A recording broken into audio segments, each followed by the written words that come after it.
I'm your cult boyfriend. I'm going to do another live stream today. We're going to be talking about classic film stars, and I'm also going to be doing a quick Frank Capra ranking. Because Frank Capra is one of the best filmmakers on the planet, and he's one of my favorite filmmakers ever, and I definitely would like to talk about him.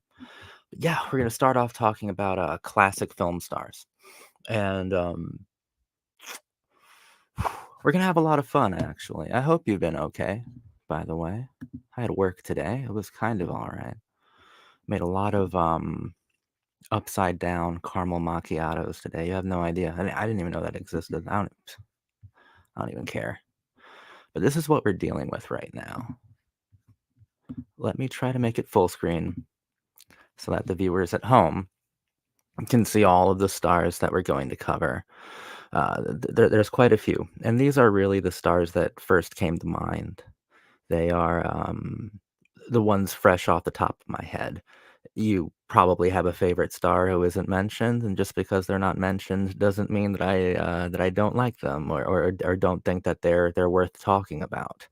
There are quite a few big names out there who I didn't include because I don't feel like talking about them right now. That kind of things. I've talked about them like pretty recently, and I've said all I can possibly say, but I definitely remembered some of my favorite ones.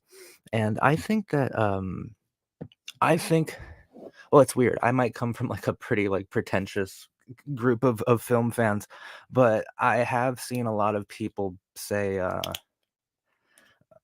seem to not care at all about actors in movies and kind of give the credit about every single thing to filmmakers, which I think is completely misguided and kind of fucked up in a pretty large way.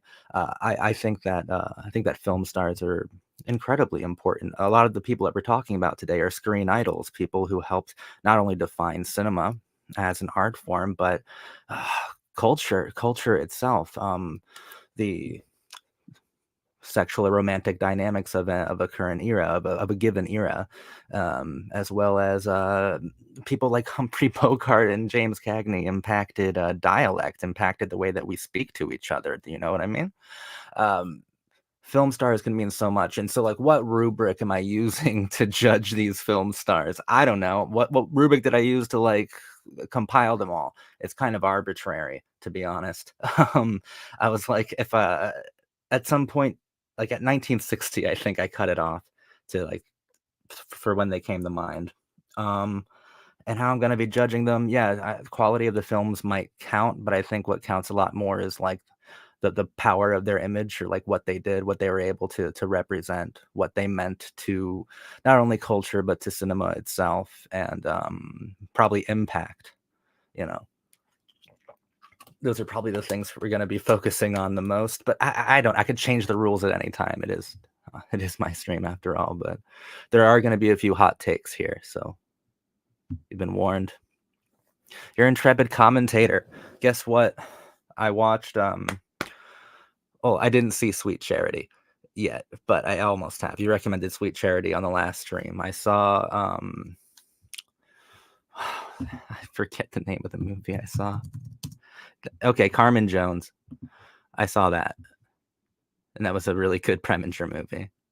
And Darcy Dandridge is there at the very least. But no, I haven't seen Sweet Charity yet, but I'm still looking out for it. I hope you're doing all right. A good amount of my favorites, yeah. I think that all of my favorites are there, but that's because the list is incredibly personalized for me.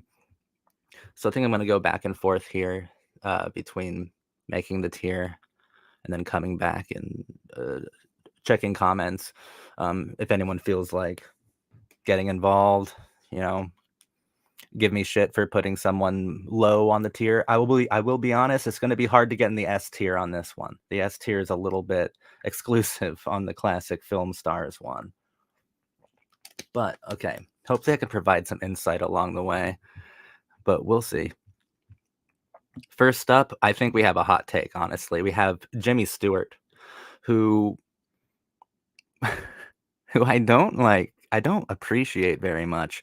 I I love him in the films of Frank Capra.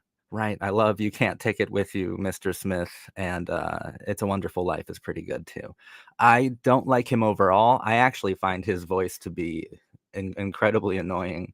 Um, I just don't like the power associated with Jimmy Stewart. I don't really understand the impact that he brings except for, like, quirkiness, possibly he is a handsome or he was very handsome when he was younger. Um, but I mean, I'm gonna put him in the C. He doesn't really do much for me.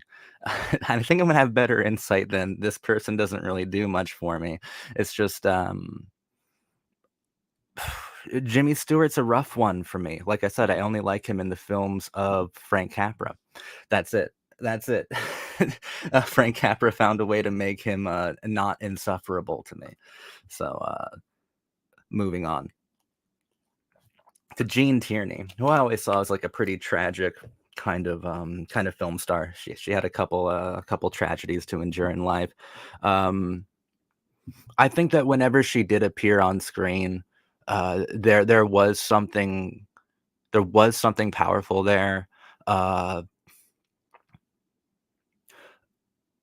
Almost something, like, delicately lethal, like, there was something I think she worked best in noirs or in films that had a more sardonic or, morbid tinge to them. So, like, Night in the City, I think, was the first film I ever saw her in, and I thought she was wonderful. I'm gonna put her in the B tier. I do like Gene Tierney a lot. It's just, when I see her, I think of tragedy, and I often think that she wasn't used to her greatest potential or abilities. So, yeah, that's about it. Lauren Bacall, uh, you know what? I love Lauren Bacall, um, but not that much. I'm gonna put her in the B section too, just behind Gene Tierney. Because, like, okay, so with Lauren Bacall, I get power, but sadly, or I mean, for her, I get the most power when I'm associating her with Bogey. You know, I get the most power from like Dark Passage and To Have and Have Not and Key Largo and those kinds of films. I don't get much from Lauren Bacall on her own. I honestly don't. I think The Big Sleep is remarkable. It's just with her, I associate her so intimately with Bogey that it might not actually be fair. That is a hot take. Yeah, Jimmy Stewart, I've never been able to get on board with it. I remember reading articles or for a long time, people like to say that Tom Hanks was the new Jimmy Stewart, as if Jimmy Stewart were like an everyman or something, you know? And, maybe I don't like that archetype. Maybe I don't like that kind of film star. Maybe I'm just so misanthropic that I hate even like the everyman kind of actor, because both of those people I think are insufferable outside of, Frank Capra's work. Jimmy Stewart would say, "Aw, shucks," to that. He sure would. He's the weakest part of that movie to me, I swear. It's a good movie, though. Was that John Ford? That had to be John Ford, right? He was good in that movie. It was fine, it was fine. I just don't see him and think anything particularly remarkable, honestly. Would you put these actors, actresses above, any other era, like 80s or 90s? Oh, that'd be difficult. Oh, I mean, probably everyone if people get to the S tier, then they get pretty high on the 80s and 90s thing too. They probably beat them all as well. Um, if that's what you're asking. If they're at S tier, they're at least above any of the ones that came in the 80s and 90s, even, the like Queen Michelle Williams, Katie Holmes can't compare to like some of the ones that are gonna make it on the S tier. But like once again, not a whole lot are gonna make it to the S tier. I just love these classic film stars, man. Um, there's something that's just so remarkably powerful about the great ones, and I think right now we're at a great one. We're at Clark Gable, who I always thought was just so charming, uh, so contagiously kind of masculine. I've always loved that about Clark Gable. I love his smile. I love his grin. I think he elevates the material that he's in. I think that he's phenomenal in Gone with the Wind. Superb in Capra's It Happened One Night. That's probably my favorite Clark Gable performance. He is extraordinary there. Talk about creating like the true archetype for the male suitor in the screwball comedy. He did it so well. Kind of turned every flaw, every conceivable flaw that would have been seen as a detriment in any sort of traditional romance story within masculinity, and turned it and like reclaimed it and turned it into something that was kind of transformative for the screwball romance genre, which I always thought screwballs were amazing, since they were most predominant in the 30s, right? And they uh they clearly interacted with class struggle like during the Great Depression. And someone like Clark Gable, I think is a great kind of gateway for uh, for people who are down and out, but think themselves like some sort of misunderstood king. I think Clark Gable is excellent. He's going to go on the A tier. He's the first one on the A tier. I like the old caricatures drawn of him back in the day, which really pronounced his ears and made them like Dumbo size, pretty huge. I love Clark Gable. I think he's great. I also love Ingrid Bergman. Um, I think she's intoxicating to look at, and I think she's a remarkable actress. I would put her right next to Clark Gable on the A tier. I think my favorite Ingrid Bergman movies are. I've been getting some pushback on what my favorite Hitchcock movies are, but Notorious is one of them, and I think she's fabulous in Notorious. I think she's out of this world in Notorious.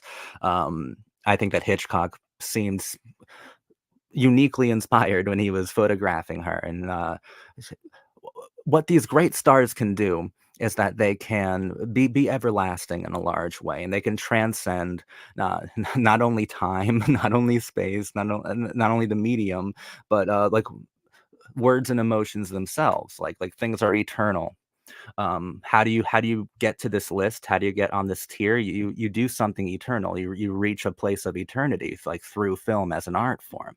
And people like Ingrid Bergman did that so many times that it appeared effortless. Just watch Casablanca and you're like, oh no, this has always been here, and will always be here, and will always be impactful. People like Ingrid Bergman and Clark Gable, and next one on the list, Barbara Stanwyck, who can go just after Ingrid. uh, they can reach eternity. They can get there several times, and when people like Barbara Stanwyck can come, because it's not only like making an eternal mark in a way that is in a way that's like particularly helpful. When I think of Barbara Stanwyck outside of the Capra pictures she was in, like Meet John Doe and Bitter Tea of General Yen, I think of Double Indemnity, in which I think she played the greatest femme fatale that film noir as an entire genre had ever seen. And that's an everlasting kind of symbol of cruelty, right? Of a specifically feminine cruelty, which I find also intoxicating and riveting. And I think Barbara Stanwyck is a phenomenal actress. She's great. Once again, she reaches eternity. I love her so much. And check out the comments. I think people like Stewart because he had a groundedness. There wasn't any pretension when he acted. That checks. I think you like weirdos. Nothing wrong with that. Fair enough. I think I do like weirdos as well. Wow, but and I think that's pretty. That has to be pretty accurate. You're pretty smart, so I think it's pretty accurate. It's just why, yeah, I wouldn't look to a film star to be grounded. I'd look for them to be like the opposite of that, to be elevating, to kind of levitate off the screen. But that's just me. But I think you're completely right. They're probably, if we can kind of like strengthen that to be like not just grounded, but when they see him, they feel like secure, because grounded is also like secure, right? They probably feel some sort of like normalcy or security within his presence, and maybe I can understand that, especially if film is seen as comfort to a lot of people. Everyman actors are great, but can be boring depending on the person. Yeah, I might you guys would have to name a few other ones, 'cause, so far, I don't know. I don't think I've ever seen a bad Clark Gable movie. He made great movies until the day of his death, excellent ones. Oh my god, and he and Carol Lombard, I think, were, like, such a perfect couple. My god, Carol Lombard rules, and, the movie they did together was great. Thinking of one in particular. I can't think of the title right now, but it's, that chemistry is, wow, so real and so palpable and cool. I think Bogart says the end of Casablanca is preposterous because there's no way Rick would let Ilsa go. Yeah, I would happily die for Ingrid. Um, I would have to agree with Bogey there. Ingrid Bergman, I think, is the definition of a great actress as well as a superstar, for sure. And I think we have a couple of those on here. But what I like most about about these kind of classic film stars is not just like judgment of acting, because there's going to be people above Ingrid Bergman who are not nearly as good like actresses as her. But I think that they communicate so much more and with such a larger impact. At least to me personally, we have to remember it's just like a hyper personal tier thing. But that's the fun thing about classic film. That's the fun thing about film, right? Is that film is not just about being a wonderful actor or being particularly gifted at emotionality. It's about almost something metaphysical that you can communicate through film itself that you can't quite articulate, and only film can really do it justice. I like that a lot. Have you watched Goodbye Again? Amazing Bergman movie. It's not ringing any bells. I probably haven't. Definitely have not. Oh, with little Anthony Perkins, huh? It looks good. It's like a later Ingrid movie. At least looking at the later ones, I'm reminded of the great one she made with Ingmar, right? Autumn Sonata. That's another great one. And she continued. That's another thing about Ingrid is she continued making not only substantive work but fascinating work late into her career. And now we have Gene Kelly, my boy Gene Kelly, who I like a lot. People like Fred Astaire and Ginger Rogers aren't here because I don't feel like talking about them. I just talked about them in the movie musical stream, and I just didn't feel like talking about them again. They deserve to be here. I get it, but I just don't feel like it. But Gene Kelly, I also talked about in the last stream, and I'm not tired of talking about Gene Kelly. Um, Oh, he's A tier. He's A tier. Elevates every single thing he's in, even my fucking cynical, sarcastic ass can be comforted by Singing in the Rain and An American in Paris until the end of time. Love him in The Young Girls of Rushford. Like, yeah, there's an actor who wanted to do like fascinating work within the musical genre that he not only helped popularize but in a large way provided like the modern architecture for that we're still kind of using the foundations of to this day. I like Gene Kelly so much. We all like Gene Kelly. I think he might be one of the most likable movie stars ever. Right? Like, he has to be. There's just something just so charming about him, and it helps that most of the stories you hear about Gene Kelly are, like, so heartwarming that you doubt their legitimacy. Like, they're the most heartwarming things you ever hear. Um, God, I love Gene Kelly. Audrey Hepburn, not as huge on Audrey Hepburn. Okay, hot take, everybody. She's gonna go above Jimmy Stewart on the C tier. I think she's a cutie. There's no denying that. I don't think there's a whole lot of power in her in a motion picture. I've never watched an Audrey Hepburn movie and gone like oh my god, transcendence. I've never felt that even once. Now I admit that I'm in the huge minority here. And that's another thing about what makes film so subjective and so interesting and so fun is that different people will hit different sorts of people differently. Audrey Hepburn I think she works, like, great in photographs, right? In photographs, I get a lot of even in film stills, I get some sort of, like, power and, culture defining, like, femininity from her, but when I watch the movies themselves, and it might speak to, the quality of the films more than, uh more than the quality of her as a presence or as a performer, but I don't get much out of the films. Like Charade, for instance, that's the first one that came to mind. It's one of the most annoying films I've ever seen in my life. I'm not a huge Audrey Hepburn fan. I never have been. Um, Maybe she's too normal for me as well. That could be possible. But look at our boy Marlon Brando on here. Um, put him just above Ingrid. So this is like Marlon is so weird because he seems to have lived like a couple different, pretty distinct, like celebrity lives. I will always think of him in A Streetcar Named Desire and in his earlier work. I mean, I think that in 1950 or in 1951, two films came out that completely changed the world of acting forever in completely separate ways. One was A Streetcar Named Desire with Marlon Brando, where Brando was loud and um, virile and rambunctious and toxic and just crazy, and I loved it, like super super emotional. And the other film that came out was A Place in the Sun with Elizabeth Taylor and most importantly Montgomery Clift, who was just as authentic as Brando, but where Brando was very loud, Clift was very quiet. Where Brando was very uber macho, Clift was hypersensitive and insecure. But they're both remarkably authentic performances that brought acting into what we recognize it now to be, like the authentic kind of actor's studio version of acting. The authenticity. What makes A Streetcar Named Desire like so cool is that Vivian Lee is playing opposite Brando, and she is maybe like the most definitive actress of that kind of more performative uh, version of acting that was common in films before A Streetcar Named Desire, before Brando and Clift. But Brando was handsome as hell. Am I right, chat?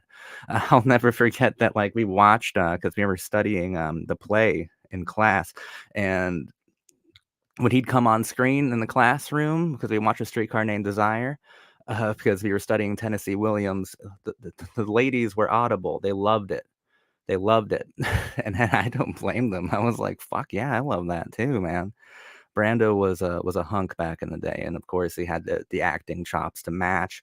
It certainly informed masculine culture in ways that I'm not necessarily sure are positive, but in ways that are definitely both relevant and visible, and changed acting forever. Like he changed his art form forever, and that's pretty massive. And he seemed to do it with relative ease. Um, Veronica Mars. She has to. She's going to the A tier, but I've talked about Veronica Mars for like 5 hours on this channel. Veronica Lake, ladies and gentlemen, not Veronica Mars. I love Veronica Lake. I think she's gorgeous, and I think she's actually a really funny comedian. I love So I Married a Witch, Blue Dahlia, etc. I love Veronica Lake so much. Sorry for that slip up there. Let me see what's going on in the chat. Is Kevin Costner an everyman? I don't know. If he is, I kind of like Kevin Costner. I liked A Perfect World and The Untouchables. I guess maybe, right? But he's got a little weirdo in him, though. Maybe that's what the everyman kind of needs. There's something off about Kevin Costner, but you're probably right. Maybe Costner's an everyman. But we have a naysayer here. He's one of the boring ones. I think Kevin Costner is cooler than Tom Hanks and Jimmy Stewart.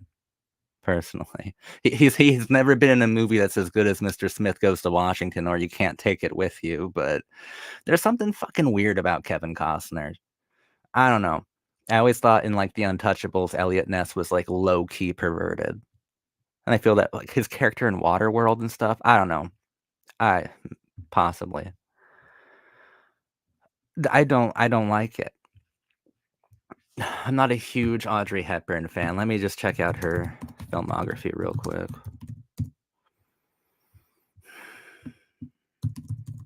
and just see if there's any gem that I'm like that I've seen and I forgot.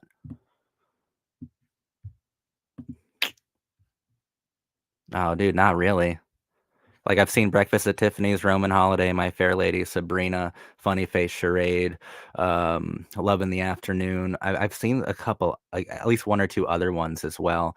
Out of those bunch, I give Sabrina that's like the best movie I just named. But my God, looking at her filmography up close, I think it really reaffirms my position on her.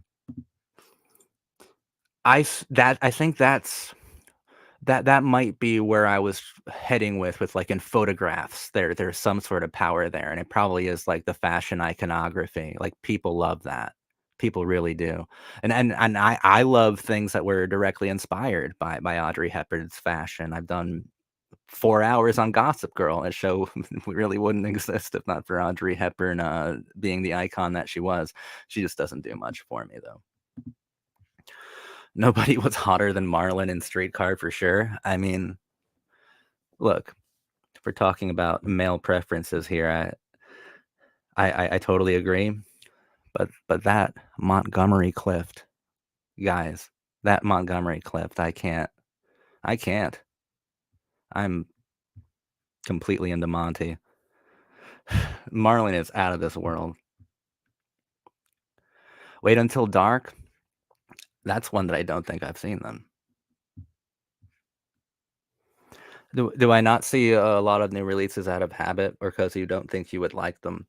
I don't think I would like them, and I guess that's become a habit. I'm not like this super cynical guy who's like, there aren't any talented people making movies or blah blah blah anymore. I think there are definitely talented people still making movies, and I'm sure that there are still good movies being made. Probably, it's just that I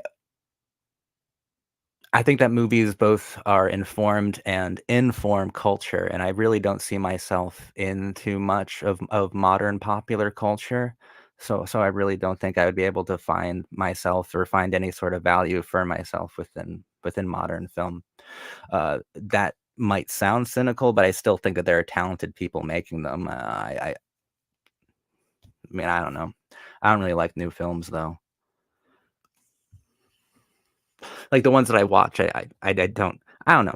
Like, I've been to the movie theater once this year. I was on a date with a girl to The Little Mermaid remake, which I thought was fine, you know? Like, it's hard for me to take new movies even seriously, so I just thought it was fine. It was totally a cool date movie because there's that whole song, like, about having to kiss the girl, and then I did that, and I'm like, "Wow, thank you, Disney. Great wingman, Sebastian the fucking crab."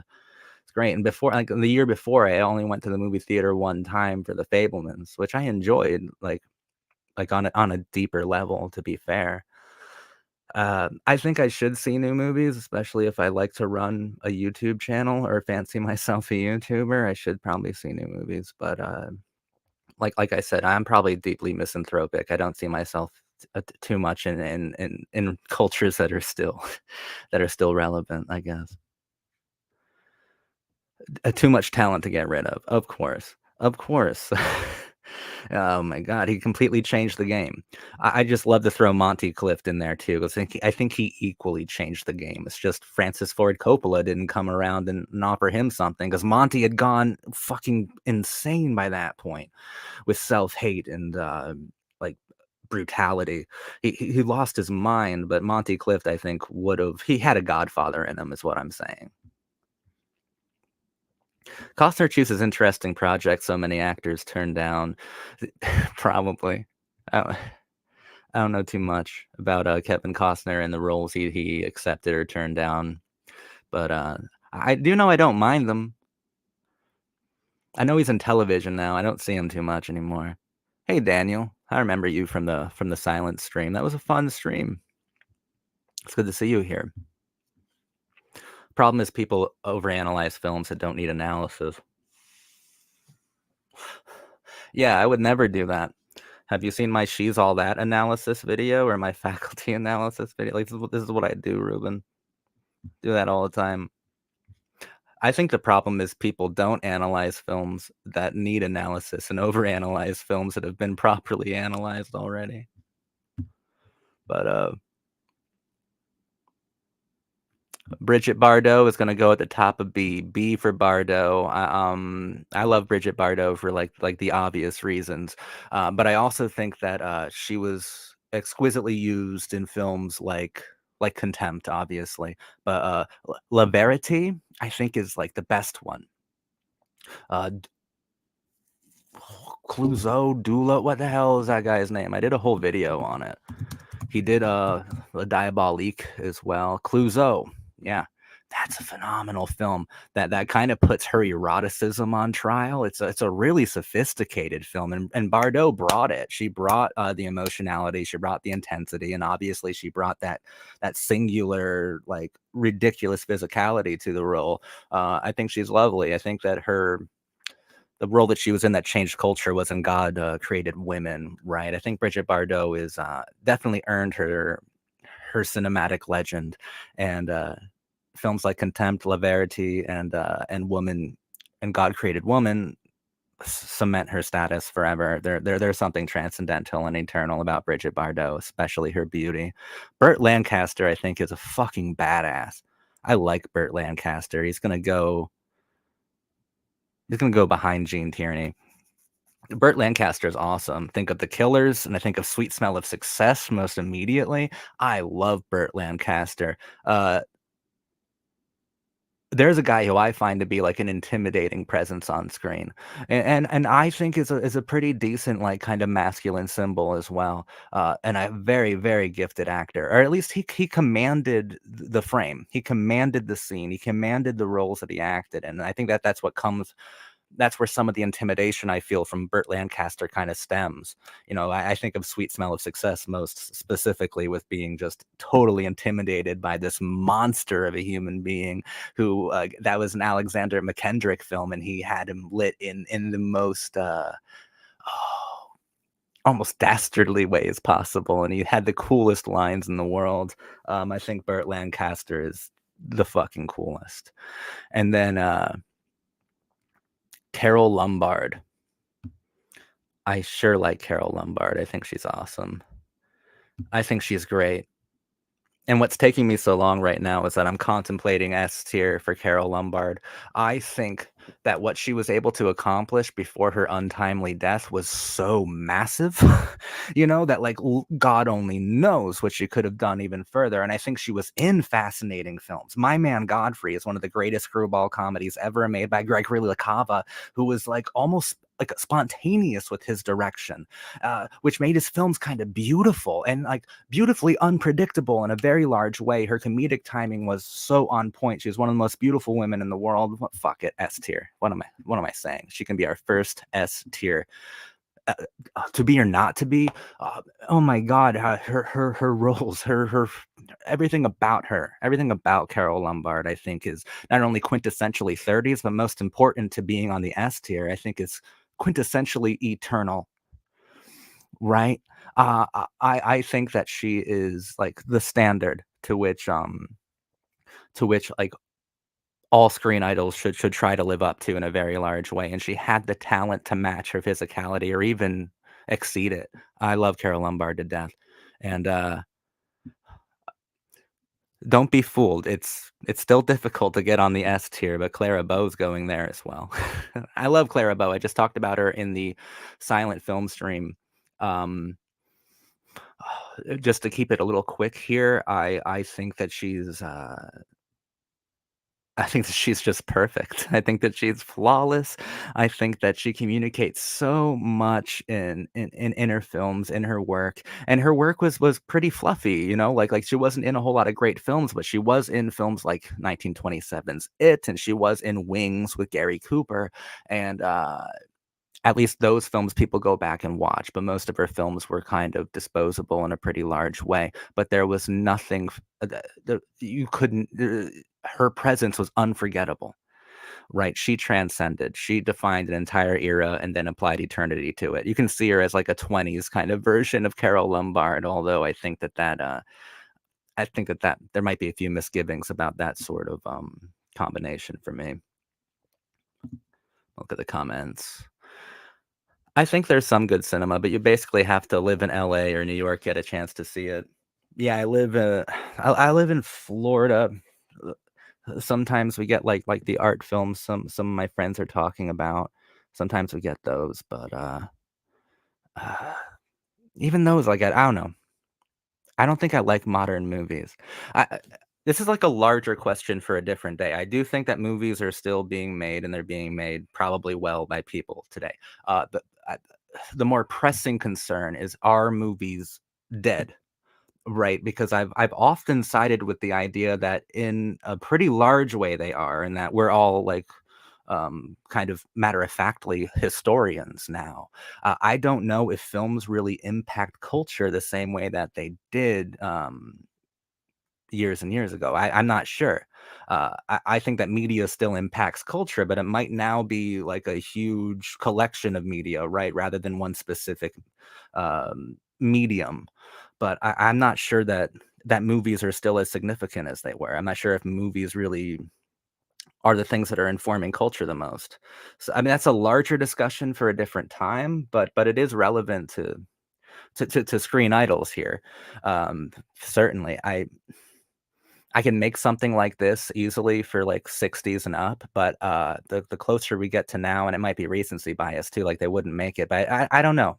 I'm not entirely sure what I'm saying, but I'm also I'm sympathetic to the argument that film is largely irrelevant, especially if the films that seem to monopolize discourse aren't necessarily films, but rather um, marketing campaigns for products based on comic books or toys. Like, it's not is that what film is? Fine. If that's what films become, then it has become something that isn't film. I'm not sure. I gotta go from that question though. Yep, that was him. Oh yeah, the swimmer is great. I have a Twitter mutual who is obsessed with him, understandably. I understand it too. I was referring to when you said Kubrick films didn't need analysis. Also, I didn't. Uh, Also, I think I meant the misanalyze. Oh, Kubrick. Yeah, I think that we would agree. Obviously, then I think people overanalyze Kubrick to the point of like absurd comedy, right? Like the Rob Ager types out there. I think people overanalyze his films to the point where I lose all faith in film criticism in a pretty large way. Um, uh, and I guess my problem with that, and I brought up like She's All That in the Faculty, and I've spent like the last year or two covering like 90s and 2000s like teen movies and or stuff that would be seen as like lower, like um, lowbrow material that I think is actually really smart. People spend so much time over analyzing people like Kubrick and thinking to themselves that they're so much better than other kinds of films that they don't actually engage with. Uh, Kubrick does not need any more analysis at all. If he needs analysis, he needs it more grounded. He needs to. We need to actually talk about composition with The Shining rather than um, hidden diamonds like in shapes and shit. I don't want to talk about sacred geometry when I'm talking about Stanley Kubrick. She was amazing in My Man Godfrey. So amazing. And her and William Powell, obviously ex lovers, had phenomenal chemistry together. Which isn't to say that it was like fiery, right? It was just hilarious. It was just contagiously comedic. It was so nice. The way Burt Lancaster talks is always with aggressive energy. If intensity was a person, for sure, I think that's the intimidation that I'm talking about. Uh, I like it so much, though. Like, I feed off of it. Now that I think about it, we just need better analysts with better insight. For sure. For sure. And I think that music criticism needs the same thing, all sorts of stuff. As people start to interact with media differently, I think that film analysts have to have to kind of change the game a little bit. I don't know how. I'm not particularly innovative. I just well, really, the public has to want better insight for people to even attempt to give it. If the public rewards mediocre insight, then that's what the standard will always be. Claudette Colbert, A tier, but the end of the A tier because, because in real life, I think she was pretty damn obnoxious, and that kind of invaded her film persona as well. But I love her to death. It happened one night, and obviously, I think her Cleopatra with DeMille, I think that's the perfect Cleopatra. It is so cool. I think DeMille is so cool, and he loved Claudette Colbert. He also used her in The Sign of the Cross. And so when I think of this screen idol as being used in to kind of well, no, no, not to kind of to entirely pervert biblical epics. So that's how DeMille got away with it, right? He was this half Jew who was like, give me 2 pages of the Bible, and I'll give you a $10 million film. Do it, do it. So that's what he would do. Only it would be a cover for him to kind of introduce the languages of exploitation filmmaking, like The Sign of the Cross I just talked about.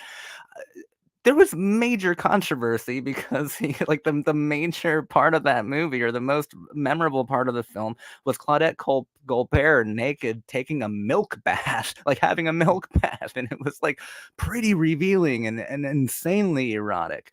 And DeMille and Colbert could both hide behind like it's a biblical epic. We're making this for believers. It's what's wrong with this traditional film? I think Claudette Colbert is I kind of wish she did more screwball comedies. Um, uh, I think Capra had a difficult time working with her, but she was phenomenal, and It Happened One Night.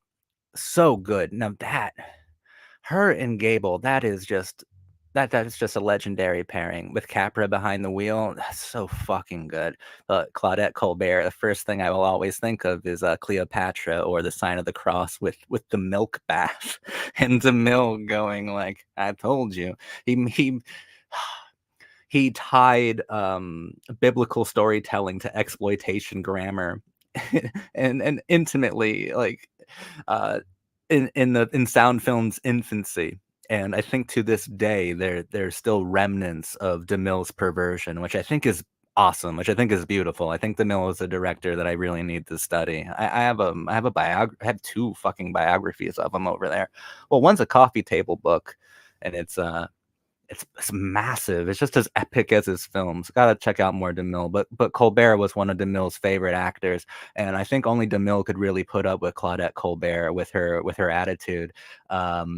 She, because he also thought himself a god. He also and she thought herself divine. They were a good pair. Marlena Dietrich. I don't know if it's controversial, but I'm putting her behind Burt Lancaster on the B tier.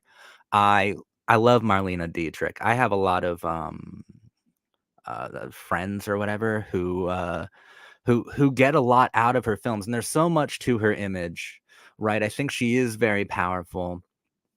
I think the Blue Angel. I think the work she did with Sternberg was the most impressive. I mean, I love her in Touch of Evil as well. I love her in most things. Um, I mean, I think she was massively important on like a pretty personal level. Like the amount of anti-Nazi work that she did in America was extraordinary, and I think genuine. And I like that a lot of these screen idols come to represent sexual liberation in a large way, uh, in the form of trysts and very public affairs and romances that kind of form it's themselves into a really erotic and sensual and challenging and confrontational screen persona that I think kind of pushed femininity in film culture and in culture itself forward in a very large way. She's just B tier for me because I think that to me, she's very aggressive too. Like I'm intimidated by her in like a sexy way. It's like she's right next to Burt Lancaster, I think, on the grounds of intimidation, which I think is fair and I think is totally fine. Dorothy Dandridge is also going to go on the B tier. Just watched Carmen Jones the other day, and I thought it was great. Um, I think I have to watch a lot more of her work. I've seen her in a few other films, but not nearly enough because yeah, she's stunning and she's great. And totally belongs on the B tier right now. I'm noticing that I'm being pretty kind with the D tier. Do I have any D? I do have it. I at least see one D tier later, so there will be people on the D tier, but yeah, Dorothy Dandridge is just awesome. And next up is Gene Seberg, who was Preminger's muse for two films, but I believe they were married. They made Saint Joan and I think such an underrated film. They made Bonjour Tristesse together, which I think is so artful, so confrontational. I've only seen it like once. Fucking at this point, 15 years ago on Turner Classic Movies in the afternoon or something, and I was intoxicated by the experience. A very confrontational film that I think uses Gene Seberg in wildly transcendental ways. Like, I was seeing how Preminger viewed his then wife as something that was very sophisticated, dangerous, and even like an ingenue. There were these complicated virginal qualities applied to this kind of lethal girl in Bonjour Tristesse. And I think that like Godard, I think used her extraordinarily in Breathless. I think Gene Seberg is excellent. Um, she can go at the very end of the B tier, and she has a wild story, right? I mean, a wildly tragic one, but uh, uh, that's where I can definitely get conspiratorial. There was something going on with Gene Seberg. Like, did the FBI kill Gene Seberg? I don't know if I can say that on a live stream, but like maybe, maybe. Oh.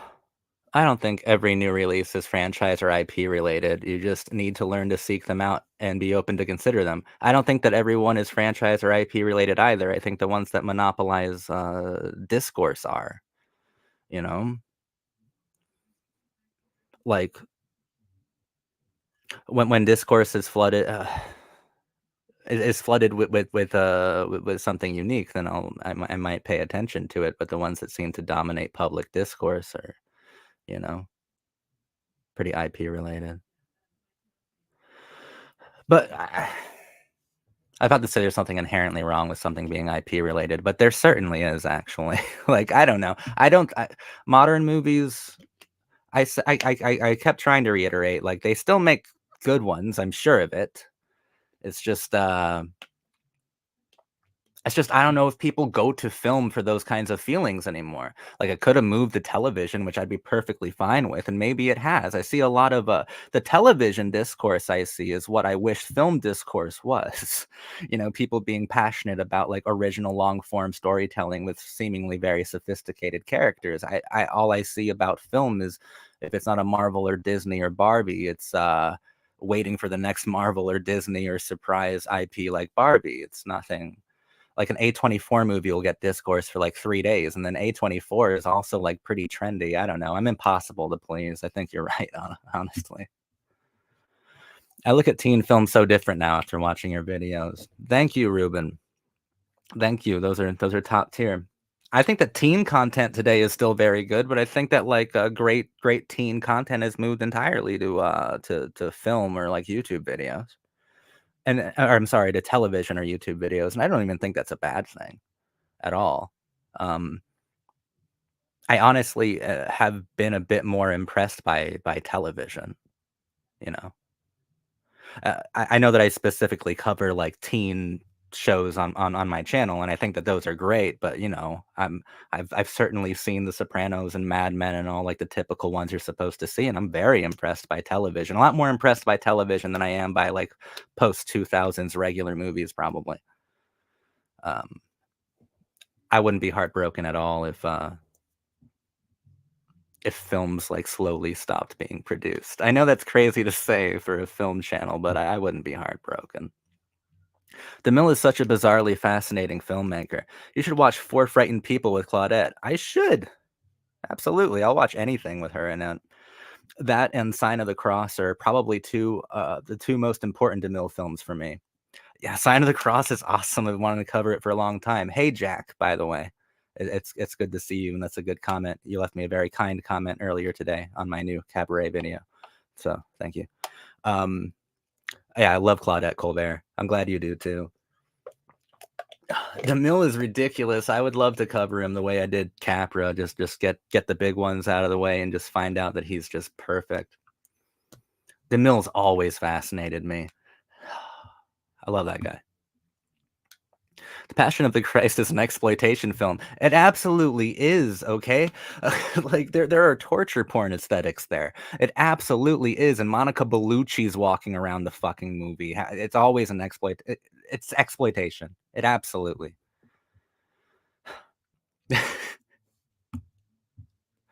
Ever consider cinematographers when thinking about work? I do. I do consider them. Could you do a ranking on them? I could. Um, I'm just like I could come up with enough great ones to make a tier ranking. I'm just not sure if that would be very fun to participate in, right? On a stream. 'Cause it'd be a bunch of fucking guys that no one recognizes. Maybe you would, Sunset Boulevard 515. And you're pretty cool. Okay, I saw your comments on some older videos. You've been around for a little bit. I recognize your name now because of this stream. You might have commented on my first cabaret video, actually. Like I just saw a comment from you the other day, and it was pretty nice. Something like I don't remember actually. Maybe a Gene Arthur video. I saw this familiar name on a video that was at least a year old, and I was like, oh, awesome. I saw that person on the live stream. I can do I can do a ranking of them. Sometimes tough to evaluate due to sparse info, but there's something there and have many have unique careers. No, absolutely. And I think I would love to do a cinematographer ranking because I'm kind of trying to give power back to people who aren't like directors. And I think that the problem with cinematographers and having them stand out is that so many people will just give all the credit to directors, and I'm often guilty of this because it's kind of shorthand for their vision in a large way. Talking about cinematographers would be kind of like logistically complicated to do, but I might be interested in doing that. Um, I might be for sure. I believe Seberg was lambasted for a portrayal of Joan of Arc. I think everything about Joan of Arc was lambasted. But they based it on the George Bernard Shaw play, if I'm remembering it correctly. I don't know what people were expecting. It wasn't like it was a George Bernard Shaw play. It wasn't necessarily I don't think it was the kind of thing that people were expecting. I think she was perfect as Saint Joan. I think she fits the bill of Joan of Arc really, really well, actually. I haven't seen it, but I liked her in Breathless. She's so chic. She absolutely is. She is. Dorothy Dandridge deserved a lot better people to compare her to Marilyn, the way her life ended tragically. I gotta do some research on this Dorothy Dandridge. I've enjoyed her work, but wouldn't call her an expert on it. I'm a huge Marilyn fan, though, by the way. Gene Seberg died from paranoia from being watched by the CIA. See, we knew it was one of them. Knew it was one of them. CIA, FBI, taking all of our heroes away. Yeah, they found her, like, if I'm remembering this right, like wrapped up, like, in the back of her car with kind of like a stagey looking suicide note about barbiturates and shit, like, it obviously was fucked. Like, it obviously wasn't what happened or something. Hi, everyone. Hey, ML, hope you've been well. Curious, did anyone ask what contemporary actors you consider to be true film stars? So, like, talking about, like, people who where's the cutoff for that though, right? Um, because I mean, I could like, is contemporary, like, were they acting in the '90s, or is that, like, their old hat now? Talking about, like, brand new film stars? Um,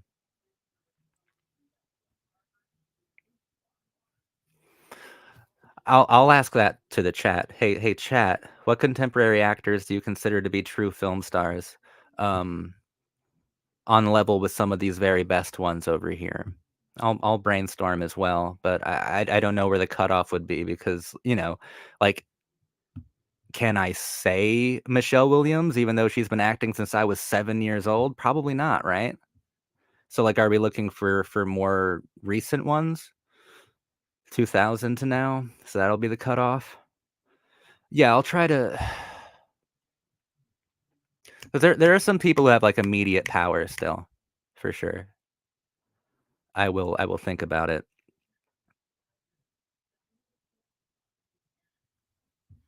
I will think about it. I want the chat to give me something too.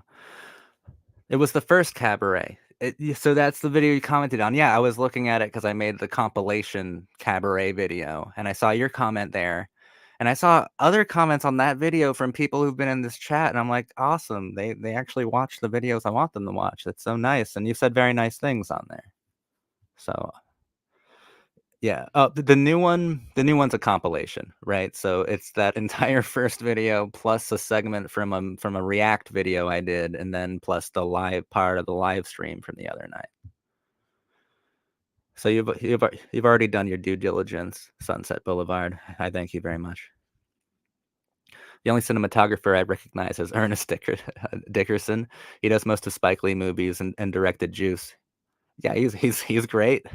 He's great. I think that there would be, like what I'm saying, like, logistically complicated to discuss where the cinematographer ends and the director begins, I guess. But then again, that same argument should apply to an actor, right? Like, where does the actor end and the director begin? So, there are still complicated conversations to have about films. And you say Jessie Buckley can be considered a true, movie star? I mean, if we're talking, she's great. She's excellent. Trying to think of, like 2000s to now, so I was about to say, like, Robert Downey Jr. can take it, but he's definitely been acting since the '80s. Um, Trying to think of someone who has this kind of level. There's something very powerful with, like, Anya Taylor-Joy, for instance. There's something powerful in an image there, or at least The Witch was good. She might have it in her. I'm trying to think of someone, like, really new. I'm coming up short because I don't watch a whole lot of new stuff, but Ryan Gosling definitely has that ability though. Bones, to go back to rappers and horror movies. That's my favorite discussion. Rappers and horror movies. Yeah, some people say Juice just like a horror thriller in a second half. I still gotta get that was I remember ML bringing that up. I still gotta make Isabel write us an essay about rappers and horror movies, which is very long, huge lineage. Mm. You're good at contextualizing facts, distilling why a film person is interesting across their career and in the broader landscape. So applying that to people who aren't directors would be interesting. I'm ready for it. I'm ready for it. Um, I've gotten shit for applying that to writers. Like, I get so much pushback on my Kevin Williamson stuff, like, just because he wrote it. Like, I get pushback on giving writers credit, so I can't wait to give cinematographers or fucking editors credit. Come on, like, talk about Billy Weber and stuff. That'd be rad. But let me go back to the tier real quick. Next up, we have Liz Taylor, who to me is a very low or high C, low B, low B. Cat in a Hot Tin Roof rules. She was pretty damn sexy. And with Brando, Reflections of a Golden Eye was wild. Was absolutely insane. And I think that she is actually like a really interesting person behind the scenes. I want to see a film or read a book about her friendship or relationship with Montgomery Clift because she's like one of the few people who knew that Monty was definitely gay. She's one of the few people who knew that, and she kind of helped him through his pits of self-hatred, like when Montgomery Clift deliberately got in that car accident. Like, he tried to kill himself, and what he ended up doing was fucking up his face, the face that was like perfect and precious, and just an example of masculine beauty for the 50s. He fucked up his face, and like Liz Taylor basically brought his mind back the best that it could be back. He was never truly there because he was so unwell and hated himself so much. But they had such a tender friendship behind the scenes that, like, all the tidbits that I can get about that friendship or relationship, I I have such a huge appetite for it because it's really complicated and it brings out these different kind of layers of Liz Taylor that we don't normally think of because I don't say we think of someone super conceited, but we definitely think of someone a bit callous when we think of Liz Taylor and her treatment of people like Montgomery Clift in her actual life and how tender and sensitive she was with him. I think to me, they warm my heart. I don't know. I would love it's super complicated kind of stuff. And as an actress, I think she was delightful. Who's Afraid of Virginia Woolf is insane. Um, I love it so much, actually. Uh, I had a girlfriend once, obviously, but for fun to make guests feel uncomfortable, we would quote that movie back and forth at each other. Relationship didn't last, but that was a good bit. Grace Kelly, C C tier. Right behind Audrey Hepburn. I get next to nothing from Grace Kelly movies, next to nothing. Uh, I don't like much about Grace Kelly. I think the whole, Monaco thing is interesting. I think she's pretty, but I think that I don't find a whole lot of power there. In fact, I like Jimmy Stewart more than Grace Kelly. And moving on to Cary Grant.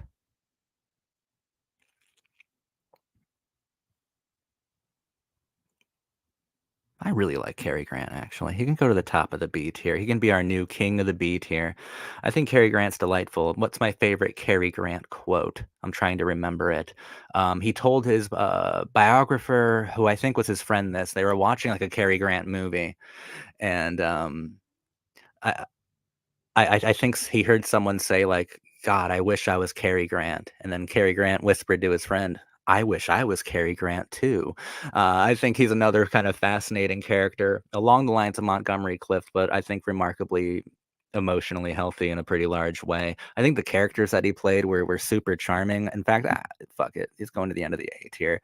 The characters that he played were so charming. He had such a practiced and I think effortless comedic timing to him to his performances. I think he was pretty excellent, and also I love him in films like Suspicion from Hitchcock. I think he played that kind of like is my boyfriend a psychopath thing so well. I think I wanted to see a bit more of that, which Hitchcock capitalized on. You couldn't really determine his motives too easily in films like Notorious or Suspicion. But I think he's best in films like Arsenic and Old Lace and the comedies. Bringing Up Baby. I think he's excellent. James Dean, homeboy. Now that's what I'm talking about with power. James Dean, just me looking at this small image there, there's just so much power in it. He goes to the very top of the A tier. There's just so much power. Like I see recklessness. I see wild freedom. I see I obviously see a sexy dude, but I also see the epitome of self-destruction, or at least the romanticization of self-destruction. I think I see all the self-destructive qualities of young people being given flesh and bone and chiseled from that of a god. I look at him and I see one of cinema's most beautiful losers, and I love him to death. He's actually really, really good. Rebel Without a Cause is great. He only made like 4 movies, right? He used to be in Rebel Without a Cause and Giant, and I'm probably missing one other one. Maybe he only made 3. Giant with Liz Taylor, and they even had cool stories. So James Cagney, I love this guy, James Cagney. I mean, I'm gonna put him at the end of the B tier. I think he's very impactful for a very specific kind of genre. Right? I don't think he was he transcended the medium, but he didn't transcend the genre in my opinion. Like he'll always be a staple of gangster films, and I think he infiltrated or he informed culture because when people saw The Public Enemy or White Heat or Angel with Dirty Faces, they would mimic James Cagney, like his mannerisms or his speech pattern so much that it became ingrained in culture, and then people just started doing it without realizing that they were doing it. Like he changed the way people spoke. That's what's also interesting about those early sound pictures, because largely I would love to hear what different dialects and like regional accents sounded like before sound films came and kind of influenced the way a lot of different people spoke to each other. That's what makes sound films so cool, because now you're seeing someone else speak for the first time, or not for the first time, you know what I mean? In a way that's larger than life and amplified and cinematic and all that good stuff, and you start to copy it and imitate it, just like you'd imitate the old silent film stars, and now you're doing it vocally with sound. That's And he had the luxury, or the benefit of being around in the early days of cinema, sound cinema, and really informed the way people spoke to each other. I think that's pretty damn cool. I like Anya. I like her too. She's just the first one that came to mind when I was like trying to think of someone who has that kind of like powerful image, right? Like super unique. I can't say I'm the biggest fan of her, but I the way her career is going, I can definitely see her ending up in a pretty large way in a list like this eventually. What do you think of Tarantino saying the 80s and the 50s sucked, which is crazy? I mean, I think that I don't know, like he's lying. Um, he loved the 80s. He had to love the 80s. One of his favorite films is Blowout. That's like 1980 fucking 3 or 4 or some shit. Like, he loved the 80s. I don't know what he's talking about. The 80s are in so many of his movies. The 50s? The 50s is great. I I think would have to hear Tarantino explain himself a bit more. Um, the 50s are great, but I would also if I had to pick like a weakest decade of popular cinema, it might be the 50s, but there's also like so many brilliant damn movies in the 50s. Like I don't think there is like a bad decade of cinema yet. I don't even think that one we're in is bad. Probably there's always good movies out there. If he's talking about popular cinema, maybe I would think that popular '80s movies were just as nauseating as they seem today, right? Because everything in the '80s was muscle men and kind of vacant in a large way, especially for people like Tarantino. But the '50s, I don't know. I think that Tarantino says a lot of crazy things. The fact that Michael Jackson, Liz Taylor, and Marlon Brando were always interesting to me. Maybe I should just read a Liz Taylor biography, just bite the bullet. Because even if I don't find her specifically fascinating, I find her entanglements really intriguing. Never got that much from Grace either. Iconography goes a long way. Yeah, for sure. Which is still a talent in and of itself. Like C tier is fine. C tier is still fine. But with Grace, I see her worshipped like every day on classic film Twitter though. Like that's probably the actress I see the most out of this whole list. It's still Grace Kelly. And I get it to a certain extent. Cary Grant's best asset was his comedic genius. Yeah, and he also had a lot, man. He had a lot going for him, and I love him. I really do. I have a biography of him too. Should check that out eventually. That's so true. There's an inherent sadness in James Dean. Yes. Yes, and I think that sadness is intimately, tied to, like, an intrinsic freedom to him, right? And I guess it's a tragic freedom, but maybe all freedom is tragic if you, you know, drive headfirst at it, right? Uh, I don't mean to be too vulgar about it, but, like, James Dean was living poetry. Even the way he went out is the stuff of legends. James Cagney could play any role. Uh, I think he did. I mean, most beautifully, most exceptionally, he did Gangsters the best. No, not a lot of actors can do that convincingly. Cagney was incredible in his gangster flicks like White Heat, but I was surprised to see his versatility in other films like 1, 2, 3 and Yankee Doodle Dandy. I was surprised to see the versatility too. It would just help if like I haven't seen 1, 2, 3, but it would help if Yankee Doodle Dandy was a good movie, right? Like that would help. Um, he was like a vaudeville performer, right? I think my favorite James Cagney story, yeah, it was him. And my favorite James Cagney story is Back in the day, when he was starting out, like studio heads would speak Yiddish to each other because I knew that none of the Gentiles on set can understand it. But Cagney knew Yiddish and would speak it back to them and freak them the fuck out, and then that's how he would get the roles that he really wanted. James Cagney was cool, and I gotta recognize that's pretty awesome.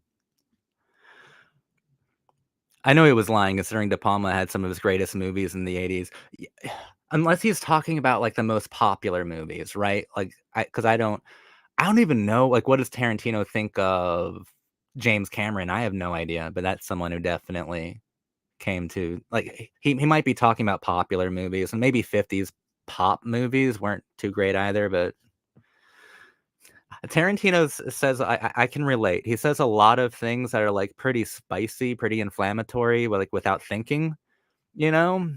Like, in the heat of the moment, and then I don't know if he really believes them all in the end. Heath Ledger, Chalamet for new, yeah, those aren't bad ones. I mean, Heath Ledger, I think, absolutely qualifies, he'd be on the cusp, like, if Heath Ledger qualifies, then Michelle Williams can qualify too. But he would certainly qualify as a very impactful, presence. Chalamet, that's another one. I don't know. I don't know if I've ever seen a Timothy Chalamet movie, but like Anya Taylor-Joy with Timothy Chalamet, there is something when I see his image, I'm like, "Oh, that's unique, that's interesting, and that's conveying a lot of things." Pretty complicated. I hear people talking about Zendaya is on track to her own star brand. I mean, I think she's a star, she could be, you know? Paul Mescal, I like him. I watched a new movie. I watched the After Sun movie. That's new for me.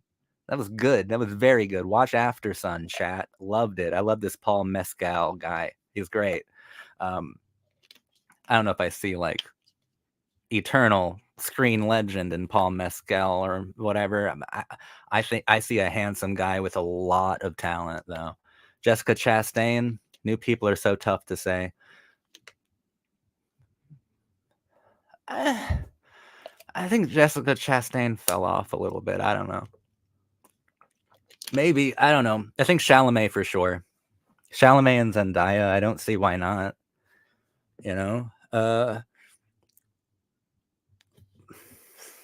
I'm still thinking too, but, like, I'm not good with newer people. Like, if we count Heath Ledger, then we have to count so many of the teen idols that I've talked about, you know?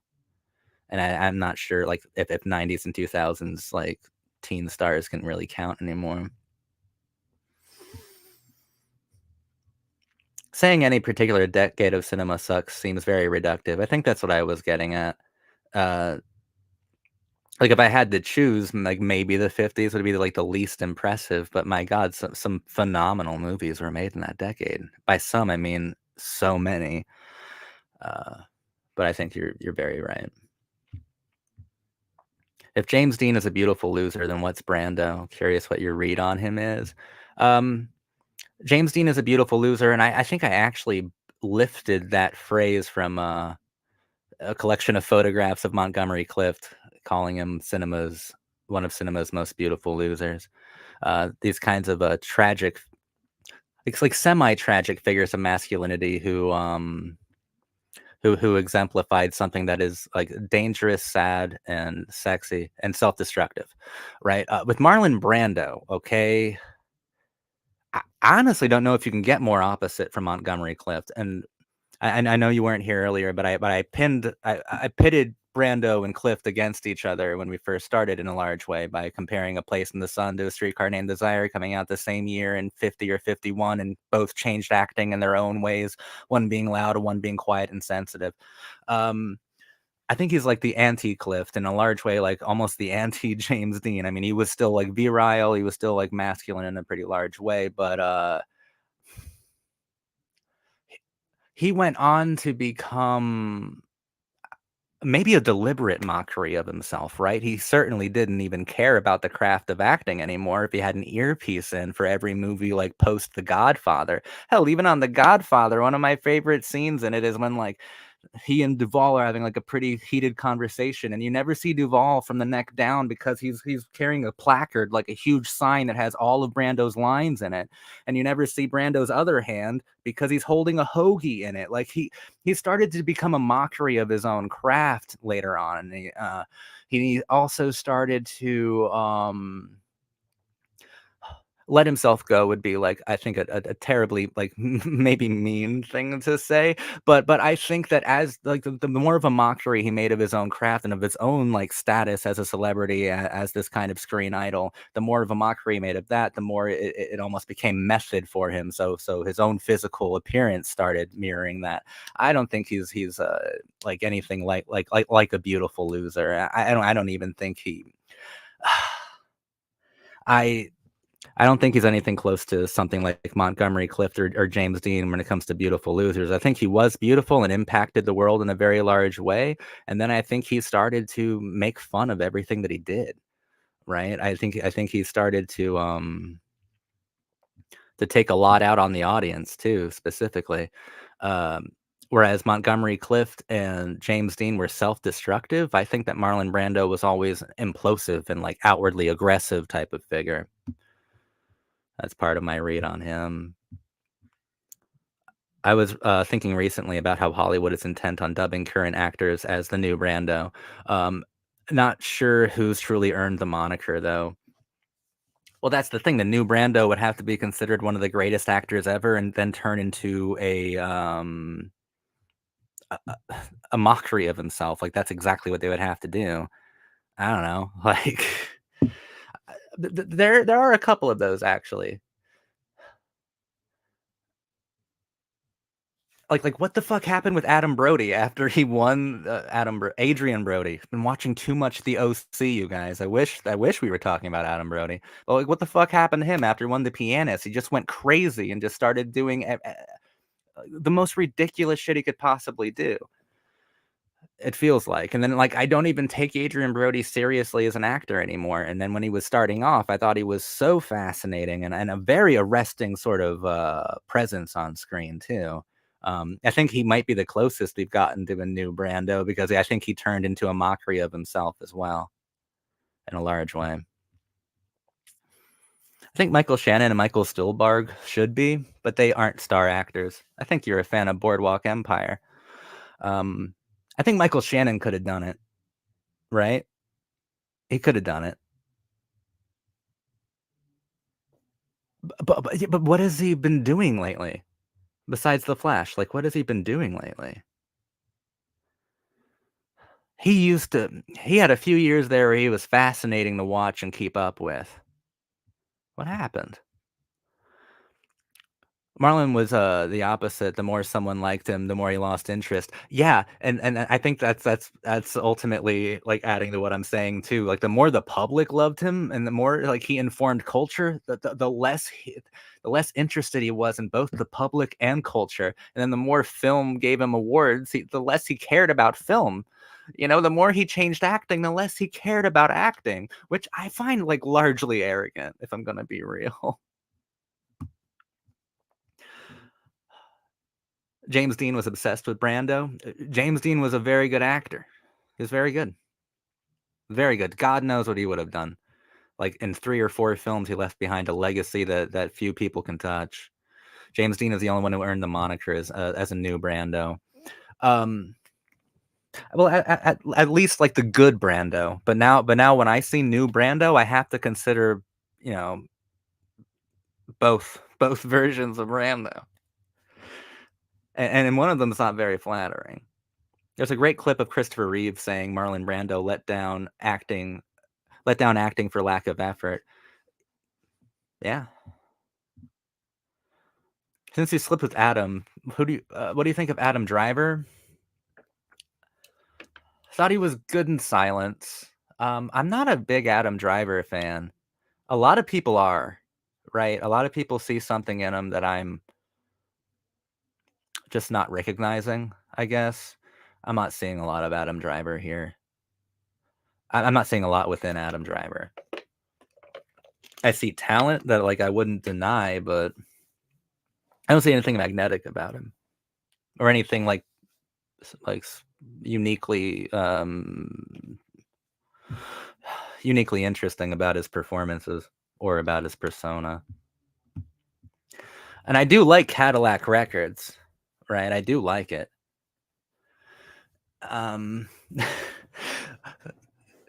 but the question remains with Cadillac Records. Like, did he do that movie because he really wanted to, or did he want to make out with like Beyonce for 2 months? Like, what did he actually like do Cadillac Records for? And then, because if we remember when he won the Oscar for The Pianist, the first thing he did was like French kiss Halle Berry, right? So like, I think Brody kind of became I'm not saying he stopped caring about acting entirely, but he's the closest to a Brando in the sense that the second he got like recognized for his abilities, he started just doing things that were either off the wall or kind of self-serving and narcissistic. I don't know, uh, kind of doing an imitation of himself sometimes.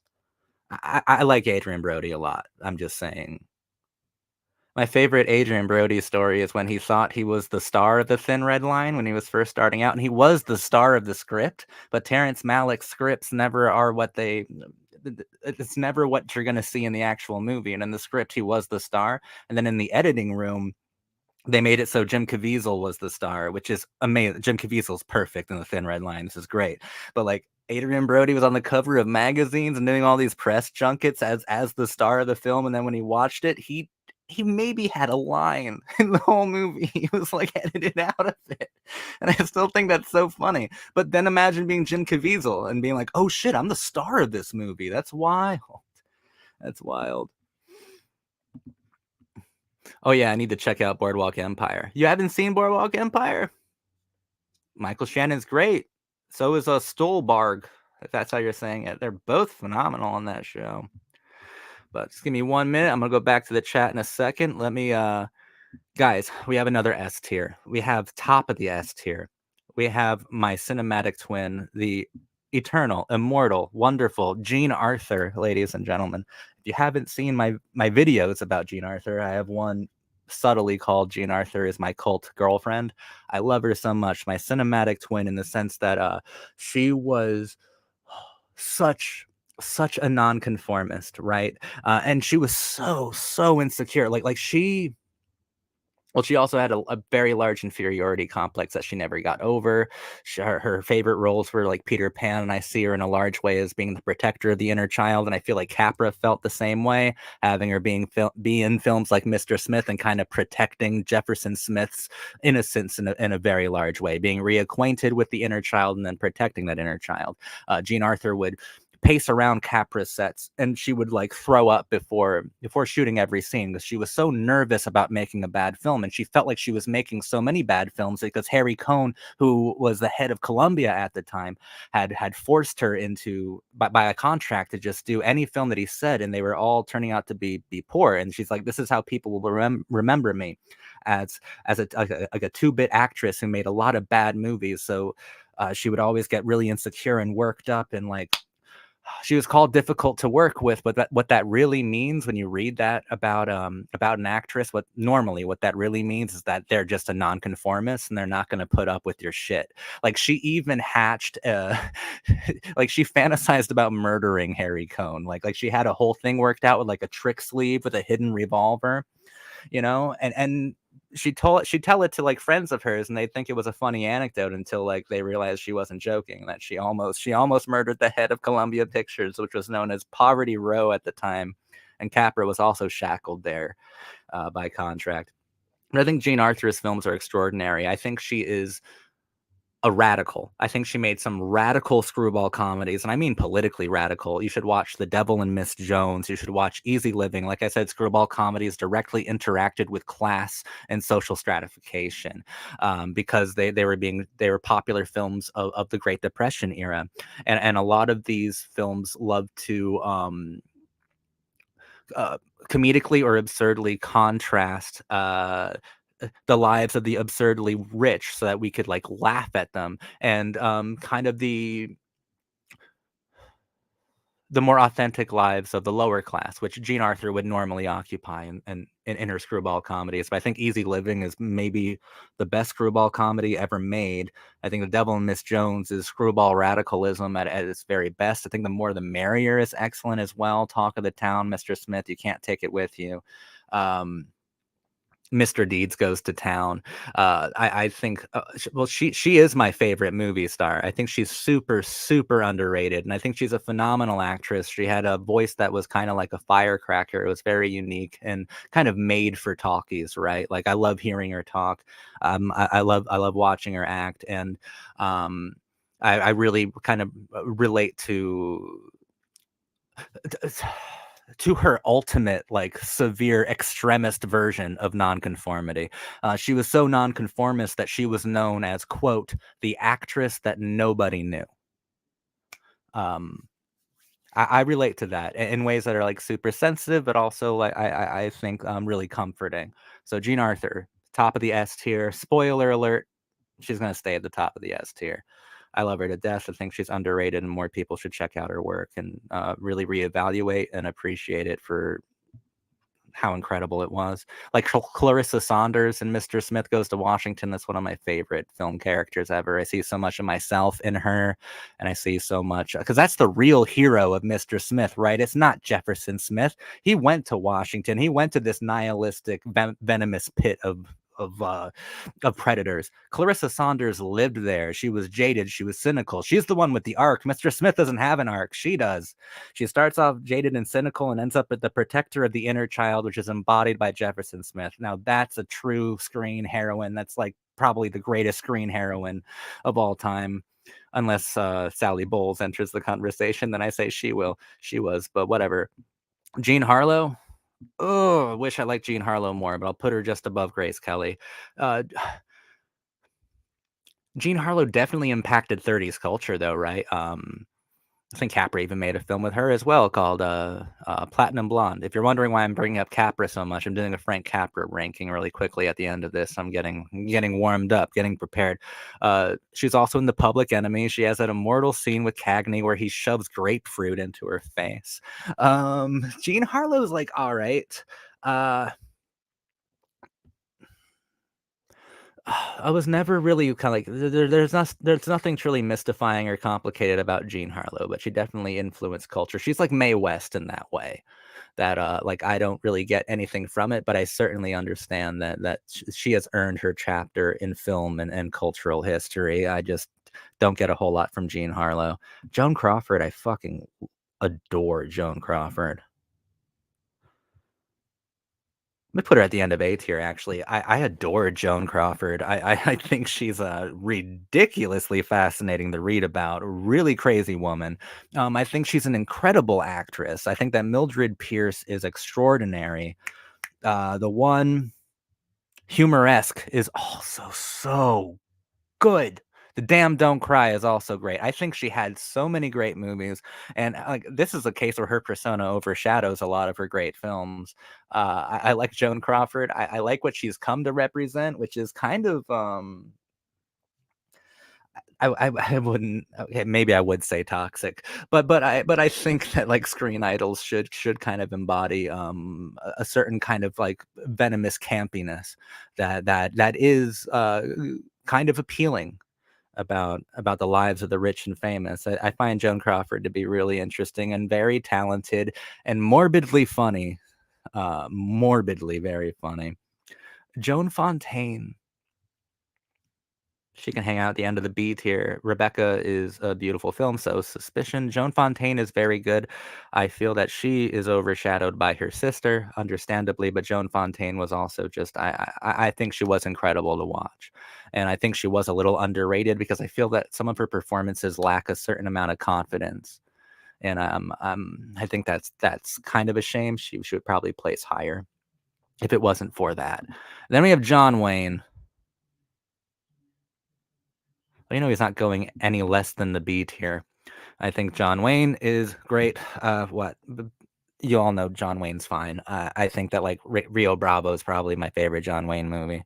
Um, Searchers is obviously also great. He's been in a lot of great films. He's worked with a lot of great filmmakers. Red River is another favorite one of mine. I think that John Wayne has been so widely analyzed and recognized for its very specific and, like, admittedly unique attributes. I don't have to go into them here. Judy Garland, A tier, right behind Veronica Lake. I think she's a phenomenal presence. I love her to death. She's so good, so good. Katharine Hepburn. Oh, here's another hot take. I don't even think she's a good actress, but I like anecdotes and stories that I read about her. Right. I kind of like her persona a little bit, but I think she's possibly the most overrated actress of all time. I find her performances um not only dull but uninspired. Hey, look, one of the greatest actors of all time, Laurence Olivier, going right up there ahead of Marlon Brando. I think that Laurence Olivier's Hamlet is one of the best Shakespearean adaptations of all time. I think he's brilliant. I love Laurence Olivier. I'm gonna go look at the comments real quick. Sunset Boulevard 515. I'm seeing a lot of love for Andrew Garfield lately. Does he have like a new movie coming out or something? Um, I don't know. I don't know if Andrew Garfield's got it either. It's hard to say about brand new actors, right? It's just hard to say. Unrelated, but what do you think of Jeff Goldblum's nickname, the Hebrew Hunk? I thought it was funny. I think it's accurate. I hate to ask another question, but do we have time for Nick Cage? Nick Cage is certainly a movie star, right? Absolutely. Like, like, what's my reading of Nick Cage? Someone who is so, his passion for acting and film and the passion for his own persona, it has this kinda beautiful tunnel vision to him, where I find his work so authentic because I'm not sure how much connection he has with the real world, and we get something that's truly crazy and truly wild. And like I said, I when I think of Nick Cage, first and foremost, I think of passion. Um, you can say that he plays into the role now, since, like, probably Ghost Rider 2 and up, he's been, like, playing into that role, playing it up, hamming it up, but it doesn't take away from I still think the man's passionate, and everything he did before was still fucking, like, legitimately authentic and crazy. Um but what do I think he represents to people? That's a curious question. Like, what does the normal person see in Nick Cage? Like, what did they see in The Rock and Face Off? Was it just someone who was kind of wild and off the walls with like a unique face to him, like a unique look and attitude and behavior? I think it was passion. Like when I think of Leaving Las Vegas, and passion and talent, it's a deadly mixture of both. Because I think if you have a lot of passion and talent, you end up becoming um yeah, so almost like within monomania, like so obsessed with your own craft that you start to lose the plot a little bit. Nick Cage is underappreciated in terms of acting because of all the bad movies he did, but those bad movies have become kind of like camp standards over time. Probably the best over actor of all time, or at least top 5. I don't know. Henry Fonda, yeah, I almost put him on here, but I have nothing interesting to say about him, but, he is cool. Joan Crawford is my favorite from her era, but I don't know if I could pick between her or Betty Davis. Oh, I can. Joan. Joan every day. I deliberately put, Joan Crawford at A so I can kinda lay some shade over at Betty. You gotta be real on that. John Wayne is mistakenly seen as a bad actor. Oh, he's a great actor. Mostly playing the same archetype, I think. I think he's a better actor than Clint Eastwood. I think they're both great. But I was almost gonna call it unfair to compare the 2, but it's probably not. It's total I totally see why they would be compared. They're both Western icons. Um, but, like, if we were to compare John Wayne to his contemporaries, I think he outdid them all. Just like Clint Eastwood with his contemporaries later on. They both represented very different things for the Western genre, very different ideas, interpretations of what masculinity represented. Um, I think John Wayne did a lot of like Red River is a phenomenal performance. He keeps up with a young Monty Clift in that, and it's great. In an interview with Ethan Hawke, Ethan Hawke said he thinks Cage is the only person who's done something new with acting since Brando. Did he say he's done something like in a good way new with acting? I mean, I see him as such a passionate guy, so I always get passion from his roles, unquestionably. Um, I don't think Ethan Hawke's much of an authority on acting, though. Yes, he did. Okay, well, good for you, Ethan. Cage is an interesting guy. I wish, I don't know. I wish that someone never told him that people thought his performances were crazy, and he just continued doing it off like without question. There's still passion there, but now it's like someone let him in on it. Someone told him. He is a great actor. Leaving Las Vegas is probably one of the 30 best performances of the 90s, and that's saying a lot. That's saying a whole lot. I love Robert Mitchum. What a phenomenal actor. You know he's going to go in the A tier, but where is he going to go? He's going to go behind Claudette Colbert. Love Night of the Hunter. Um, Out of the Past, I don't actually like as much as most people, but I think Robert Mitchum is an extraordinary actor. It's hard to pigeonhole him to like one genre, but I think it's fascinating to watch and a multifaceted guy. And Louise Brooks, we got another S tier for sure.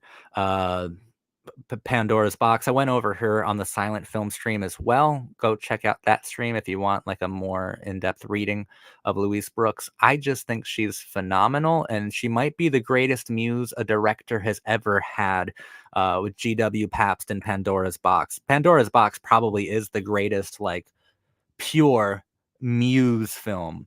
Yeah, I think she's one of the very first proper muses that cinema had ever received, and I think she's also probably the best and the template for all future muses.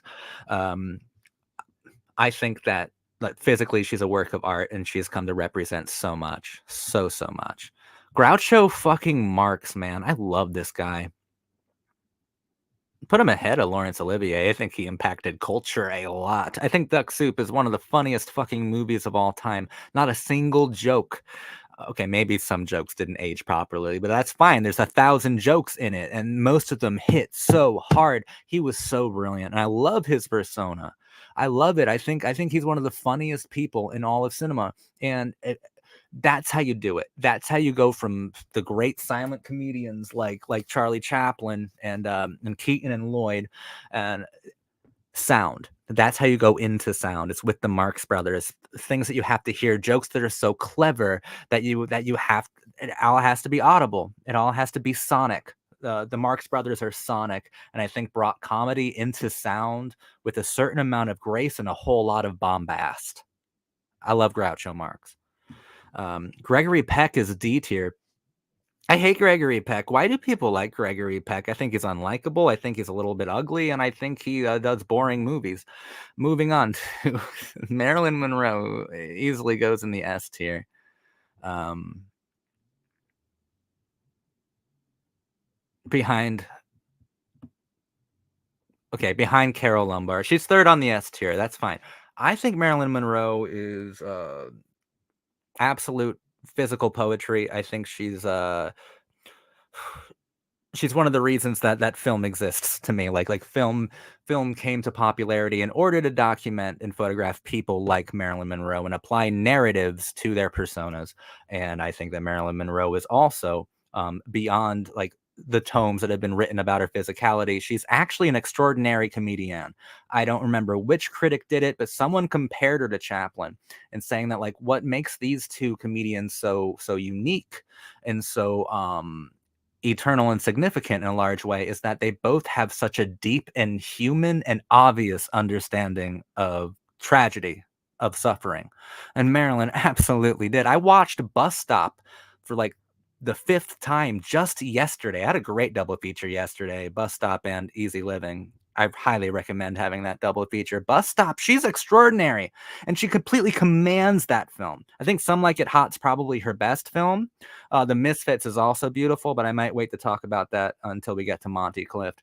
But Some Like It Hot, I think, is her best film. Billy Wilder, I think was the best director that she worked with, or at least he used her the best, or understood her kind of behavioral patterns and understood how to film around them. But Marilyn really wanted to be a good actress, and Bus Stop was the first one she made after attending the actors studio, or getting that like acting coach that was always there on like every film set from that point on. And she really wanted to connect, and I think that she did, like through comedy and obviously through her physicality, but it's all part of the whole package.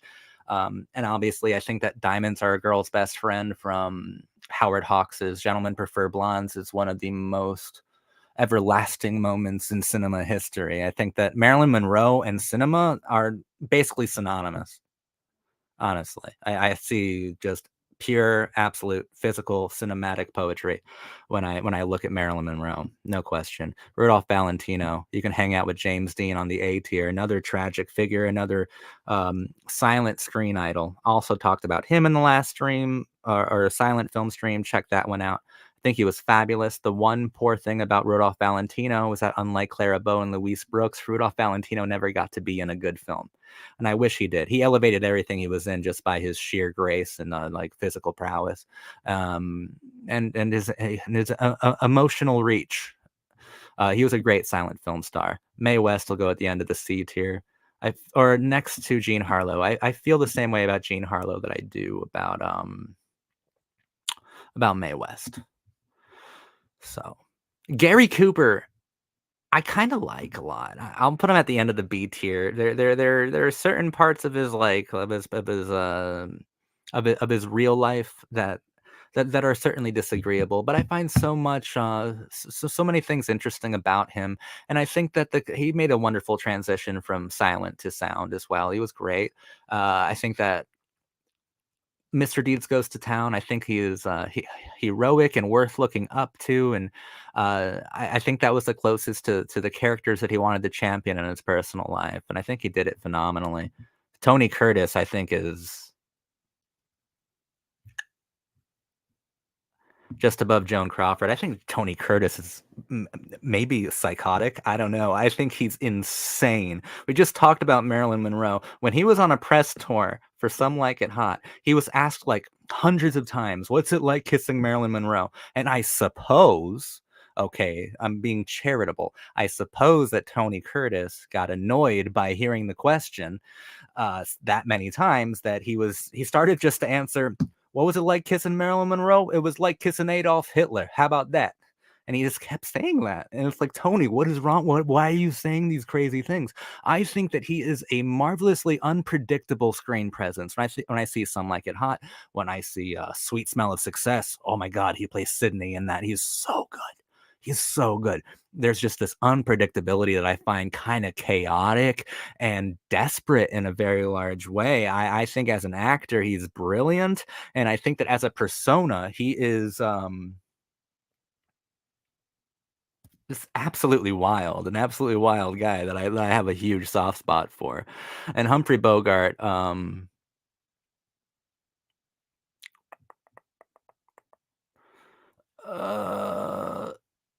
B for Bogey.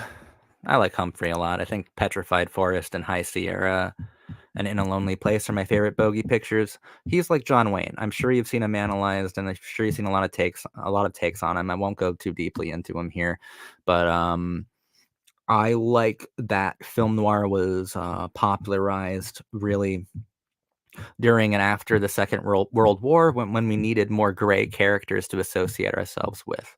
Um, because we, as a nation, were going through a lot of trauma and probably a shared guilt in a large way as well. And film noir heroes, like the flawed ones, effortlessly and miraculously played by Bogey, I think gave people gray characters with a lot of humanity to them. And I love that. Olivia de Havilland is fucking A tier. I'll put her above Groucho Marx. I love her. I think she's gorgeous. I think she's a phenomenal actress, and I think that her like what she did for like actors' rights from breaking apart from the almost like the slavery system that the studios imposed on actors at the beginning there. She kind of liberated all actors from that. I think she's one of the most important actors ever in a very large way. See the comments very quickly. Marx Brothers were so great. They were awesome. I also like horse feathers and shit. Like, I love the Marx Brothers. Most actors become parodies of themselves. That's why Sidney Poitier retired from acting for 9 years. Then I totally get that. I understand that then. I think that that's what you should do then. I don't know. I'd be super conscious of my own legacy if I had ever attained it, right? And I wouldn't want to like I wouldn't want to corrupt that or damage that just because I'm a prima donna like Brando. I don't mean to take so many shots at Brando, but I'm not really. Look, he's on the fucking A tier. I'm not taking shots at him, and also he can take it. Going by your placements, I'm guessing you're not a Roman holiday fan. No, not really. Not really. Not at all. Yeah, they both ended up down here. Yeah, I have an unwarranted hatred for Gregory Peck. Also, you should do a list on actors who are directors. John Huston would be in my S tier. John Huston, my God. I think we're almost about to talk about the Misfits that he made. Now, that was a fucking picture. Even him in the Wind, the other side of the wind, the one that Netflix put together of Orson Welles' last unfinished film. He's phenomenal. John Huston's best performance, I'd say, was Chinatown. What a crazy villain. How did I forget Gary? Okay, there we go. I like an everyman. How did I forget too? I just put this list. He's absolutely the everyman. Mr. Deeds for sure. And I love Gary Cooper. He's at the end of the B tier. He's only near the end of it because like there are certain things about his private life that are like disagreeable, just slightly. But I think he's pretty cool. Rita Hayworth, A-list, baby. A-list. Every masculine bone in my body is pushing her to the A-list. I think she's great. Gilda is a phenomenal film. I think she's actually a really great actress. She has one of those tragic backstories as well. At least tragic because uh, she had to conform to certain white beauty standards that I think was pretty unfair, right? I love Rita Hayworth. Lady from Shanghai, I think, was great. I think Orson Welles made a great film with her. Yeah, she was born Margarita Carmen Cancino, and I think she was always gorgeous no matter what. I love Rita Hayworth. She deserves to be right next to James Dean. She's so excellent and so fine. I think her first major role was like Only Angels Have Wings, which also had Jean Arthur in it. I think it was great. I think Jean Arthur, I was reading her biography. She was very intimidated by Rita Hayworth. I don't blame you, Jean. I would be too. Greta Garbo goes at the top of the A list. Now there's a person you can look at and like even in her silent films like Flesh and the Devil or sound ones too, because okay, I'll go into it in like 1 second, but in silent films you would look at this woman who was so gorgeous and so interesting, and you'd want to reach out and touch and understand her, but she was like a remote icy object, and it seemed like there was just this endless fire going on underneath this like glacial like woman's skin, like something so intimate that if you could only touch, you could understand it, but you never could. That's the point of Garbo. She was always isolated. She was always removed from us. We always felt like John Gilbert in Flesh and the Devil, like never truly being able to understand the intimacy that we desire so much in our lives. And then when sound came along, right? Um, you'd think that would make her less mysterious because now at least we can hear her. No, her accent totally helped make her even more undefinable. Like Ninotchka and stuff like that, or even Grand Hotel. I Want to Be Alone. I think Greta Garbo is a singular beauty who I think did a lot for feminine sexuality as well. Now we have Montgomery Clift. I'm going to put him right after Marilyn Monroe, which is fitting because Misfits starred Montgomery Clift, Marlon Brando, I almost said, Montgomery Clift, Marilyn Monroe, and Clark Gable. And that movie is known as one of the most cursed movies of all time because all three sex symbols died pretty quickly after. Clark Gable died because of he decided to do his own stunts with horses, and he died as effects of doing his own stunts from injuries. That was Marilyn Monroe's last completed film. It was even written by her then husband Arthur Miller, and then Monty Clift. That's when his mind really started deteriorating. He came home one night and asked what his roommate or whatever was watching, and it was the Misfits. And he put on like some weird helmet and jumped out a window and died. That is cinema's most beautiful loser. It's Montgomery Clift. But I love seeing him right next to Marilyn Monroe because they have something similar, right? Because when you're watching a great Monroe performance and a great Clift performance, um, I think that they're so attractive that like it can lead to like negative ideas of possession on the part of the audience.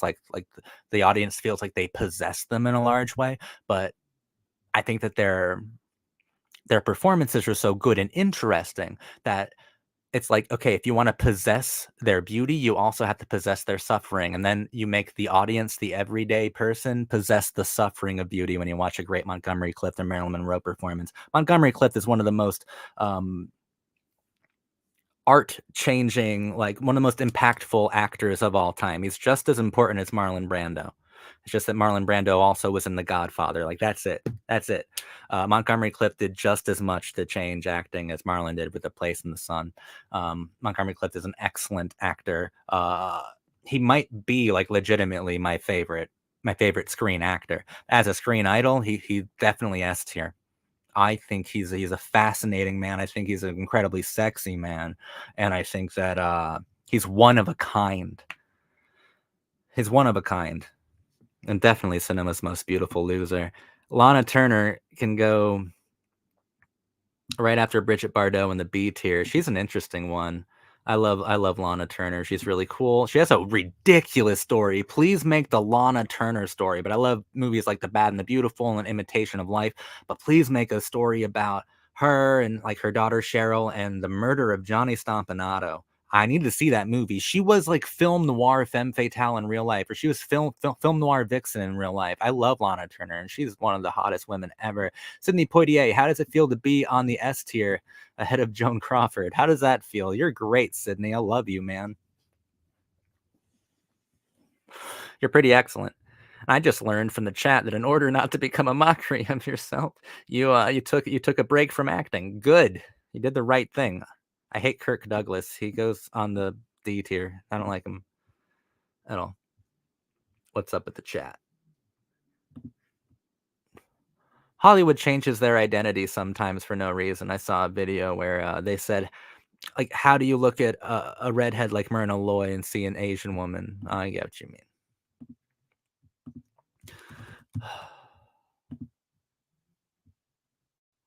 Yeah.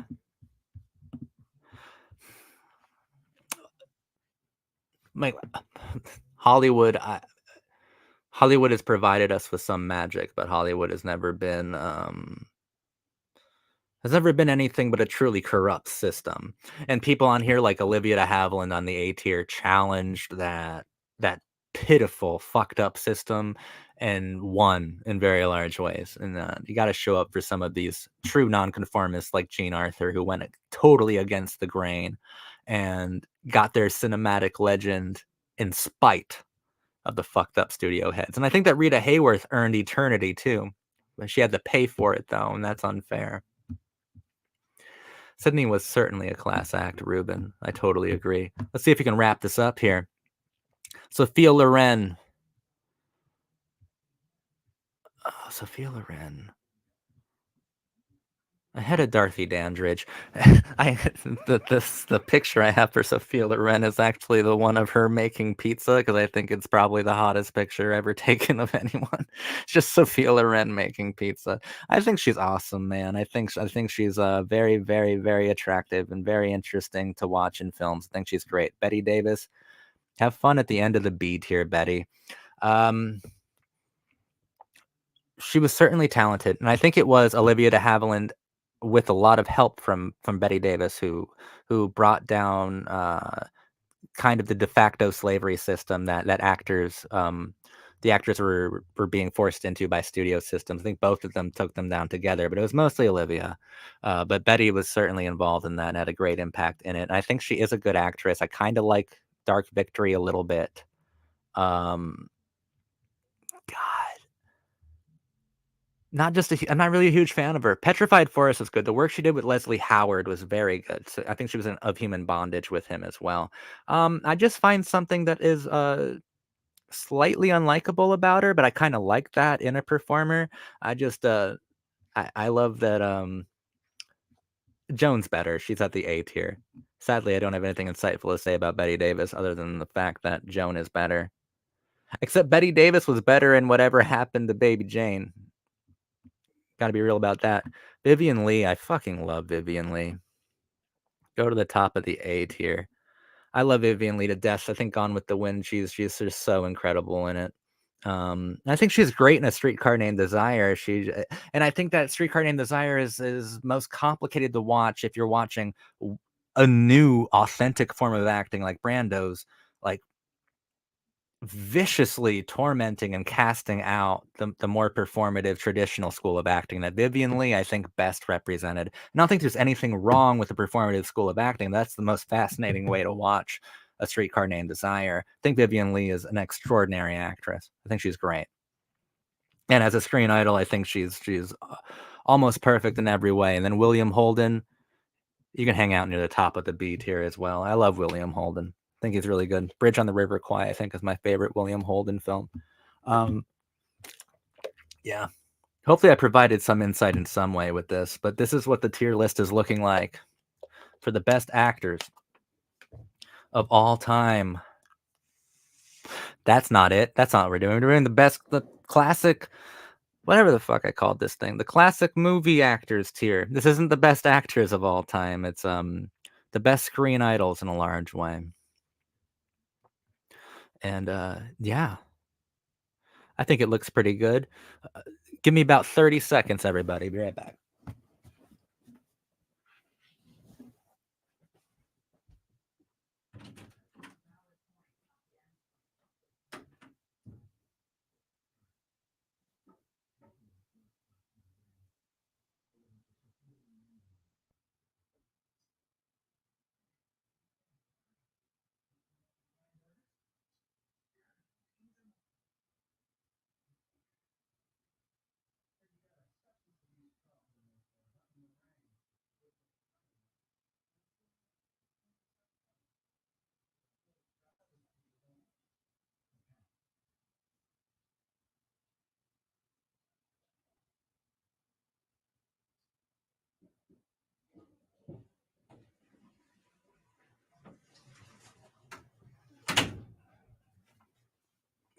I told you the S tier would be a little bit difficult to get into, and I stand by that. It still is pretty difficult to get into. Um, S tier, your cult boyfriend's favorite screen idols, favorite classic movie stars. We got 6 of them: Jean Arthur, Carol Lombard, Marilyn Monroe, Montgomery Clift, Clara Bow, and Louise Brooks. I can certainly stand by that. Oh, and then we're gonna do something different in just one moment. Check out. So do I. So do I, Ruben. I can't get over Betty Davis. It's probably my love for women with big eyes. I'm not going to hold that against you at all. We all have our weaknesses. Why didn't I add Paul Newman? Why didn't I add Paul Newman? I can't remember everybody. Like Paul Newman and Natalie Wood certainly deserve to be here. Paul Newman would be, but they'd both be on the B tier. I like Natalie Wood and Paul Newman quite a bit. They both be B tier, which is like really good. They'd be in great company. They'd probably be around where Gene Tierney and Lana Turner are. They'd be somewhere near the upper top of it. Yeah, I love Natalie Wood.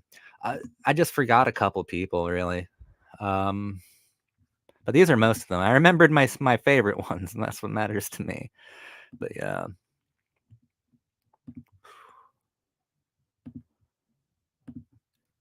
All right, and we have one more quick tier to do. and it's gonna be a Frank Capra tier list. I'm gonna try to go through here a little quick. And I included the one I think I included all the movies of Capra's that I've seen. If I didn't, I'll feel like a real joker. But here they mostly are. I think Frank Capra's he's one of my favorite filmmakers. I think he's one of the most important filmmakers of all time because like he's like an architect in a large way. I think that he basically invented what we think of when we think of America at its most idealized or romantic. I think that we are living in Frank Capra's America, which means we are living in a cinematic ideal of America. We're living in an America that was invented by a director. Um, and also, I just wanna this book should be a required reading of all cinephiles. Frank Capra's autobiography, the name above the title. The way this man writes about cinema is beautiful. I think that this is the coolest fucking book about films I've ever read. If you're at all a fan of Frank Capra, read his autobiography. If you're a cinephile and a serious one, a requirement is to read the name above the title. That's brilliant. To hear him talk about film is insane. Um, there we go. But yeah, I think that Frank Capra did something that no other director has been able to do. I think you can argue that he made propaganda. Well, he did actually make propaganda movies. I have one of his propaganda films on this list. You can argue that, sure, but all films are propaganda in some sort of way. They could be sexual propaganda. They're all trying to uh, convince you of something. If it's an attraction or an ideology, it's part of cinema's power. It's whatever. And I think that his ideation of America is a remarkably healthy one. I don't think it's problematic really at all. I think it's insane that Frank Capra, the fucking guy who made Mr. Smith Goes to Washington and shit, was actually held under suspicion by like McCarthy House Un-American Activities. He was suspected of being a fucking traitor, and it's like Frank Capra of all people. That's how I know the McCarthy people were so fucking paranoid it was a joke. Anyway, Pocket Full of Miracles is the very first one here. Might have like can hardly see these titles, Zach. Pocket Full of Miracles is the very first one. It's a B tier movie. It's actually a remake of Lady for a Day, which is a C tier movie. Um, I think it's delightful. I think that Pocket Full of Miracles, he remade his own film in color, and I think it's wonderful. Glenn Ford should have even been on my tier list. It stars Glenn Ford, and he's great. Um, I love him so much, actually, in that film. And I love him so much in general, like the Big Heat and stuff. Glenn Ford should have been on my greatest movie stars or whatever list. But yeah, he made his own film, a Cinderella story. He liked to make like uplifting films depicting the lower class, kind of conquering all odds. And I think what's so cool about Pocket Full of Miracles is that the person who is bringing all these like Glenn Ford is a gangster basically. like he's a character who lives in the gray area who is providing like a homeless woman with her Cinderella story. And it's a comedy though, right? Because he's doing it to try to pull off a scheme. But it's very good, and I think that Lady for a Day, that might have been the first time Capra understood like what kind of pictures he was making. Pictures that could actually change and influence people, because Capra completely understood the effect that cinema had on culture, that it could change them. Meet John Doe is an A-tier movie. Barbara Stanwyck and Gary Cooper. Barbara Stanwyck acted for Capra so many times. While Jean Arthur was Capra's favorite actress, I think that Barbara Stanwyck, that's where his eroticisms are. He says so in his fucking book. I think he was incredibly attracted to Barbara Stanwyck. And if you want to know about Capra's eroticisms, watch the way that he films Barbara Stanwyck in films like Meet John Doe and Bitter Tea of General Yen and stuff like that. And Gary Cooper returns to Capra after being in Mr. Deeds. And Meet John Doe, I think, is such a great film. Actually a confrontational film that goes to a couple dark places as well. And then here we have A Hole in the Head. I can go above Lady for a Day on the C tier. So it's Capra's first color film starring Frank Sinatra and Carolyn Jones was a fox. She was in that, and she's the best part of that movie. There's not a whole lot to it, but I love seeing Capra's using color for the first time. I don't think he used it like twice for Pocket Full of Miracles and A Hole in the Head, and I think he used colors in a very interesting way. And American Madness can go just behind it on the C tier. It's interesting. Let me check out the chat real quick. Cinephile book tier list. I could do that, actually. I could. I've read a lot of cool books on cinema. The fact that Capra was an immigrant makes is even more representative of the American dream. Yeah, if I didn't say that, I certainly meant to. I I love that. And he loves that too. And like at least according to him, that's the fun part of his autobiography is that he might be an unreliable narrator because he wants to tell the best version, the most cinematic version of his life story. The way that he stumbled into making films is like, no, I can do it better. It's ridiculous.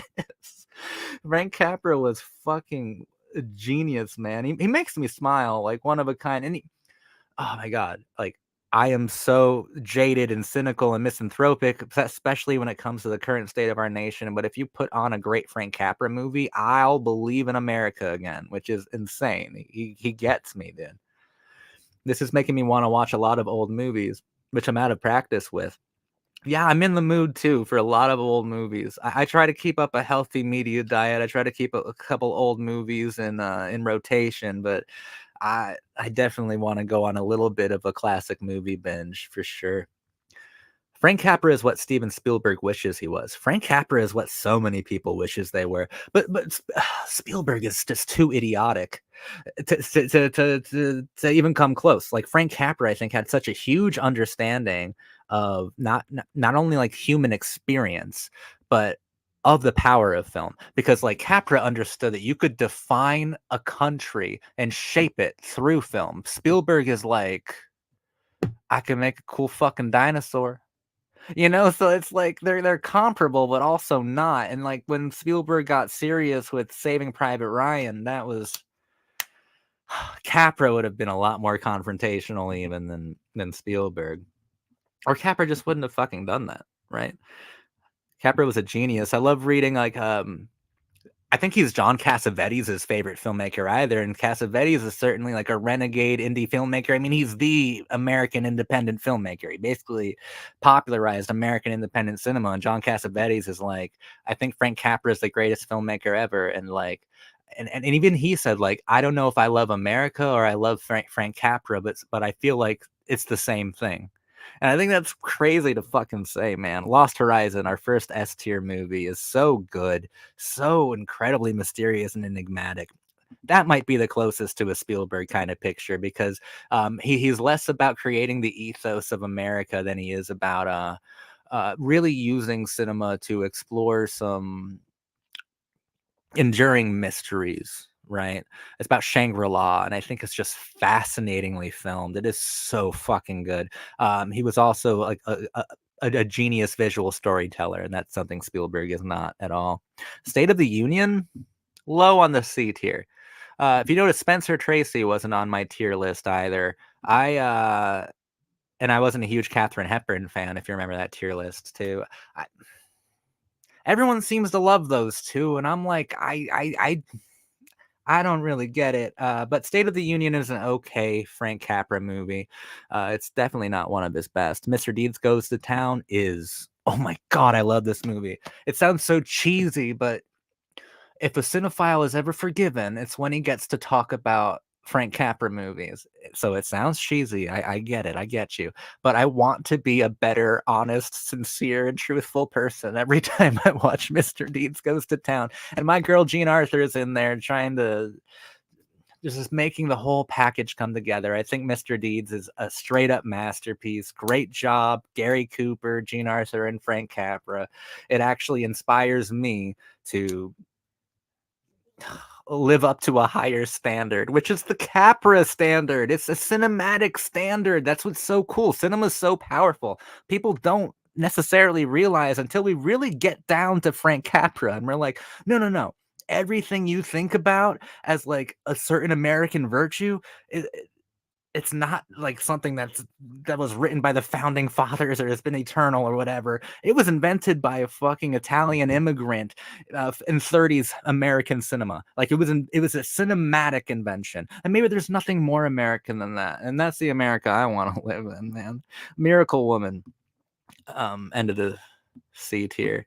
Nothing much to say about it. It's just interesting to watch him film Barbara Stanwyck because Frank Capra, his films weren't like sexless or anything. Like he had interesting ways of filming eroticism. Like look at what's going on with a character's hat. Like when Jimmy Stewart is talking to Jean Arthur in Mr. Smith Goes to Washington, it's a very cool moment because he's obviously like attracted and aroused by her.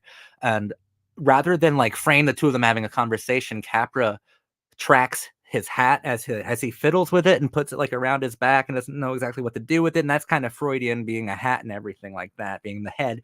And he's like moving it all around, like follow his hat. Like it's still erotic. There's still sex within it. But with Barbara Stanwyck, it's pretty explicit in the idea that like, oh, this director is positively obsessed with this woman. And it's interesting to see Capra feed into those more base urges that I think all directors, all healthy ones, kind of experiment with. You Can't Take It With You, S tier movie. I think that it's better than Mr. Deeds Goes to Washington. That's a phenomenal film that celebrates the misfit completely. You know what? Tim Burton is a lot more similar to Frank Capra than Spielberg because a lot of Capra's heroes were nonconformists, considering that like the world that his heroes kind of enter into is a jaded and kind of puzzling one, right? It's like a confrontational one, a mean one. So his characters are nonconformists and kind of unique little misfits, like with their own idiosyncrasies and stuff like that. And I think You Can't Take It With You is a great example of that. I love that family. Jean Arthur is great in that too. Jean Arthur makes me clap my hands like a maniac clown. I love her so much, and she's great in You Can't Take It With You. It reminds me of a Burton-esque kind of picture in the sense that it champions the misfits. I love it so much. Love it. ML. I really love that you do these live chats. Thank you, and everyone who's here. You took the words out of my mouth. Thank you, everybody who's here for these live chats. This is awesome. Yeah, I love doing these. It's fun to actually interact with you guys in a more like one-on-one kind of way. It's fun. Cinephiles can be pretty insular. I don't want to be too insular. I like these live chats. And I like that you come to them, ML. Thank you for coming, as always. We need a video where you talk about King Vidor. Brilliant, brilliant director. He seems to be a filmmaker you really like a lot. Yeah, I adore him. I'm really into his stuff right now. Just saw The Wedding Night and it broke me. King Vidor is perfect, all right? King Vidor is excellent. I could do like a King Vidor ranking maybe next time. Let me rewatch The Wedding Night and get back to you on that one. I do love it, though. We were just talking about Gary Cooper. I need to rewatch that, Jack. I almost forgot about it. When I think of Vidor, I think of his silent masterworks first and foremost, to like Show People and Big Parade and The Crowd. He's intensely good. He's intensely good. I love him. That's a really underrated filmmaker. And he's only underrated because, you know, Criterion hasn't fucking touched him, right? Like I hate that part of cinephile culture. You know, like people stick to a specific like watch like reading selection basically. King Vidor is one of the very best. For some reason, his films haven't received like great treatments. Even though like Criterion should get their hands on them, because I can hardly find a copy of Show People or The Crowd, for instance. You know, like those films actually need your help, man. Criterion, get on that. Give my boy a bump so that I can do a ranking on him and people might actually watch. It Happened One Night, I think, is fabulous. S tier movie, baby. So fucking great. Like the quintessential, one of the most perfect screwball comedies. I think that Easy Living is also one of the most perfect screwball comedies. It's up in the air between those two. 1937's Easy Living, directed by Mitchell Lyson, and It Happened One Night. Capra, Gable, Colbert.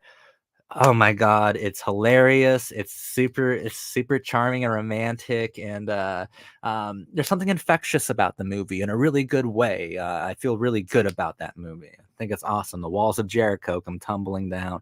Bitter Tea of General Yen is the only one I'll put in the D tier. I still think it is. I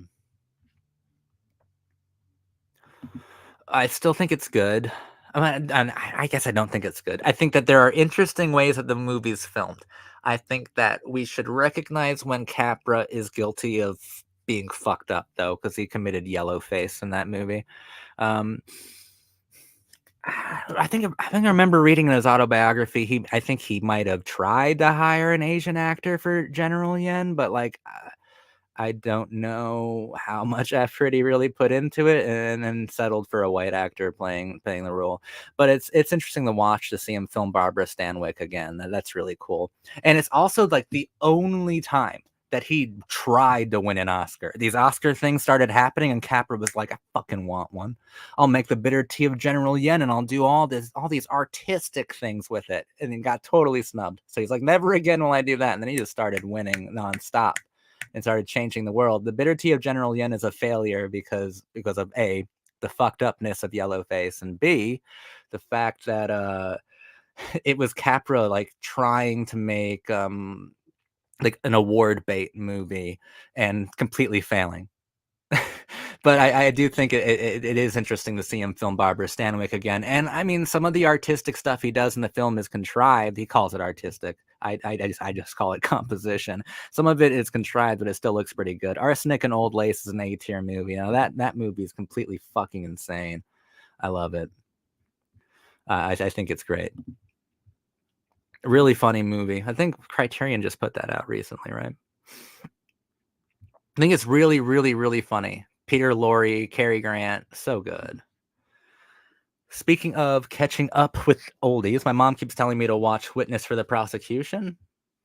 I'm drawing a blank on that. It's such a recognizable title. I know I've seen it. Yeah, I have seen it. I think your mom's right. It's good. Really, if you're recommended to watch anything with Marlena Dietrich in it, definitely do it. And Charles Lawton's great too. I don't have any major thoughts on it. I haven't watched it in years and years and years. You're seriously making me want to watch some Capra, and I don't normally give him a second thought. That means you're doing something right here. That's right. Even if his films suck, props to your enthusiasm. Um, thanks for the props. And I see your continuation. I like that you did that. But you asking about Some Like It Hot? I love that film so much. It's great. We talked about it a bit earlier when I talked about Marilyn Monroe. Have you seen He Who Gets Slapped with Lon Chaney? I've heard of it for sure. For an inexplicable reason, every time I think of King Vidor, I think of that film. He didn't even do. I don't think I've heard. I don't think I've seen it. I've heard of it. Well, King Vidor is a weird name. I don't forgive you for associating him with things he didn't do. Who names their kid King? Fair enough, though. What type of movies do you cry the most for some reason? The movies that get me are mostly comedic movies that are relatable with a little drama mixed in. Um, a musical can really get me. Like, put together my cabaret video the other day, and I was remembering just how shook I was from the film. Like, Liza Minnelli can make me weep in that movie. That movie makes me cry a lot. Honestly, I guess it's like the melodrama involved with musicals. So melodrama make me cry a lot. A lot of these teen shows that I cover, you know, like Dawson's Creek and like One Tree Hill and stuff. Like I'll cry. I'll cry. Melodrama, I think is perfect cinematically or done in television. I think it's perfect. And I think that if you apply music to drama, you make it melodramatic. Just that's just how it works. Just how the function works. Melodrama makes me cry, but really well done melodrama. Like I hope that answers your question.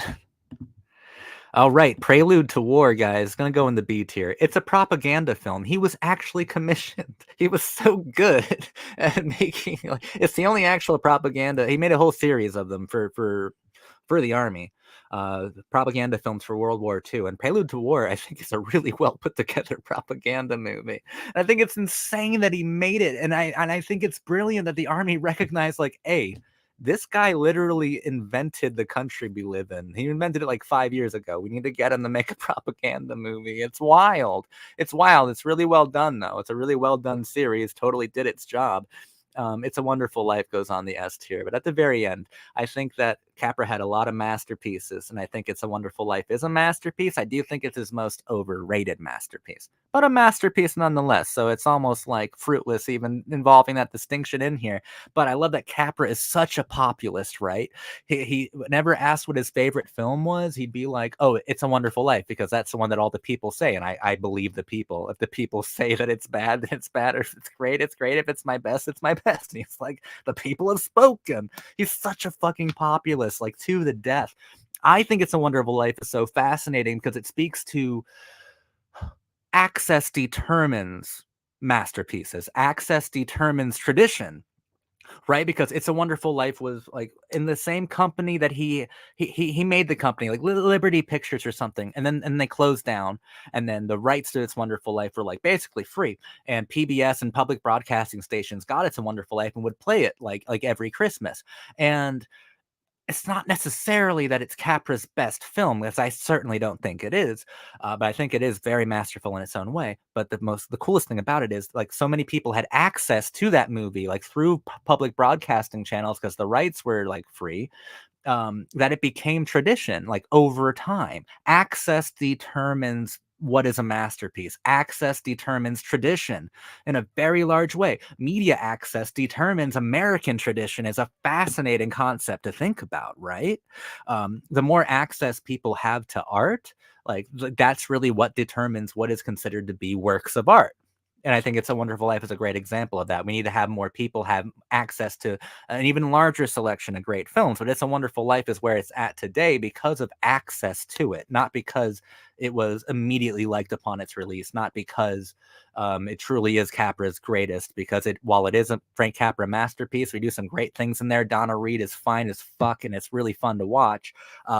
It pales in comparison to something like Mr. Smith Goes to Washington, which has become my favorite Frank Capra movie. I talked about it a little bit earlier. Clarissa Saunders is the true hero of that film. I find her to be the most interesting heroine in all of films. She's the one who has an arc. Clarissa Saunders is me. Clarissa Saunders is you. Clarissa Saunders is Jean Arthur, the ultimate nonconformist. She's the one who has an arc. Mr. Smith does not. Mr. Smith just goes to Washington. Clarissa Saunders lives in Washington in the pit of vipers, and she starts off cynical and becomes the protector of the inner child of America, which is exemplified and amplified by Jimmy Stewart's Mr. Smith. She becomes a protector of that inner child. Mr. Smith Goes to Washington, I think, is complicated, sophisticated, and beautiful, with maybe Jean Arthur's greatest performance. And Clarissa Saunders, I think, is one of the greatest film characters of all time. And I think it's wonderfully photographed and composed and conceived. And we get great, like, Edward Arnold performances. Edward Arnold is a great, oh my God, look him up. He was in so many great films, but you'll never read about Edward Arnold. He was in Easy Living and Mr. Smith and You Can't Take It With You. He was so fucking great. Oh, man. Well, he kind of did. He made that one guy do it. I covered like every film that we've talked about in this tier ranking. I have covered in a video, and yeah, I had to talk about this once. Nils Aster is his name. They had him do it. He's kind of guilty. He's certainly complicit. You know, you gotta call it. You gotta call it when you see it. I gotta be fair here. But I covered every movie that we just talked about. Every movie we just talked about has their own video. And if you want to see me talk about that some more, check out my Bitter Tea of General Yen video. Who do you think is the best kid or teen actor to have an adult career? If River Phoenix kept it going, you know, that would be my answer. He's my favorite. Actually, he's just my favorite. He would be on the S tier overall too, like someone like River Phoenix. But also, I mean, if we're talking about like a longer career, I love Eliza Dushku a lot. Judy, for sure. There are quite a few, actually. There are quite a few great ones. As basic as it is, It's a Wonderful Life is my favorite film. That's fucking rad, dude. Can't connect to a film more than I do this one. I like that, and I didn't mean to criticize it in that sort of way for you. I love that it's your favorite film. Was it like a tradition within your family? Was it like, were you shown it a lot as a kid, or were you a latecomer to it? I was a latecomer to it. I'm also Jewish, right? So I didn't really grow up with a lot of Christmas traditions that a lot of Gentiles and non-Jews do. So it took me a while to see It's a Wonderful Life. It would have been one of the last Capra pictures I ever saw, but I still definitely do enjoy it. My God, I have a huge crush on Donna Reed. Not even playing with you on that. Mr. Smith Goes to Washington as probably Jimmy Stewart's best performance. You speak the truth. Fuck yeah. Also, do you think Jimmy was better used by Capra? Capra all day. I find films like Rear Window to be infuriatingly annoying. Um, Vertigo. Oh my God, you might not know it, Ruben, but I hate the movie Vertigo so much. I hate it. I think it's possibly the most overrated movie in film history. I like that I understand what you're saying so well now, Coppola. You're checking in. I know what you mean. Thank you for checking in, Coppola. Let me go full screen for you for this Capra tier. And I'm glad that I'm getting some of you excited about maybe watching a Capra movie. Um, there, you can make no better decision as a cinephile than to watch a Capra film. But yep, S tier. I mean, this is such a baller list of S tier movies, man. This is so good. Mr. Smith Goes to Washington. It Happened One Night. You Can't Take It With You. Mr. Deeds Goes to Town. Lost Horizon and It's a Wonderful Life. And Meet John Doe was almost on the S tier. You better believe it. Catch Me Tomorrow, and it might also be on there. Just mine. It's a Wonderful Life. I think he's such a talented filmmaker. The only real dud to me is The Bitter Tea of General Yen. The rest are definitely worth watching, and it's fascinating to see him grow and change as not only an artist, but as an architect of literally everything we think of when we think of America at its most, right? At its most ideal, at its most virtuous. I love that. I love our tier. You were a latecomer to It's a Wonderful Life, and it only became my favorite after I experienced a bit more of life as a young adult. That's fascinating. I mean, it is a really, like, I guess, introspectively it's a retrospective of his life, right? And kind of got a bit of Dickens to it. It might be his most Dickensian movie, right? George becomes more relatable each year I see it, and the tears become more frequent. Fuck yeah, let the tears go. All cinephiles gotta cry. I like that. Maybe it'll grow with me too. I'm a relative newcomer to It's a Wonderful Life. Um, yeah, Jack, if it's on the S tier, it is not. I think it's a masterpiece. It's not a criticism. It's at the end of the S tier. It doesn't matter. A lesser masterpiece is still a fucking masterpiece. So don't worry about that. The only ones I can recall having seen are Shangri-La and Wonderful Life. What should I watch next? Did you like did you like either of those? Did you like either of those though? Let me know if you liked either of those, and then I'll tell you which one you should watch. Because you watched two films from two different kinds of interests of Capra. If you liked It's a Wonderful Life, I would recommend You Can't Take It With You, most likely. Lost Horizon, you might like something a bit more genre picture-y, like Arsenic and Old Lace. You might like something, I don't know. If you haven't seen my favorite, Mr. Smith Goes to Washington, I'd watch that one, or watch You Can't Take It With You. Watch one of those two. And I hope you do. And let me know what you think of them. Um, yeah, forget what I said about Arsenic and Old Lace. Just watch Mr. Smith Goes to Washington, or You Can't Take It With You, and you'll be set. I'm shocked by how many Hitchcock movies I don't like. There's more and more of us every day. All right, we can overturn this Hitchcock supremacy. We can overturn it. I'm not too impressed by him, to be perfectly honest. I've said it before. I think that his pupils, Brian De Palma and Roman Polanski, do it 10 times better, and we don't even need Hitchcock anymore. Sorcerer versus Exorcist, right? Um, if you're asking me to pick between these two, I would pick Sorcerer because I don't like the Exorcist. Access, I mean, yeah, I think if more people saw Sorcerer, they'd be. I mean, I think a lot. Sorcerer is one that I definitely, at least now, I definitely see a lot of people getting into Sorcerer. Let me get rid of this tier real quick, and we can go to my lovely close up. Let me check in with the chat. If you had to pick one filmmaker to explore to be the only deep dive in a film history course, who would you choose? To me, it.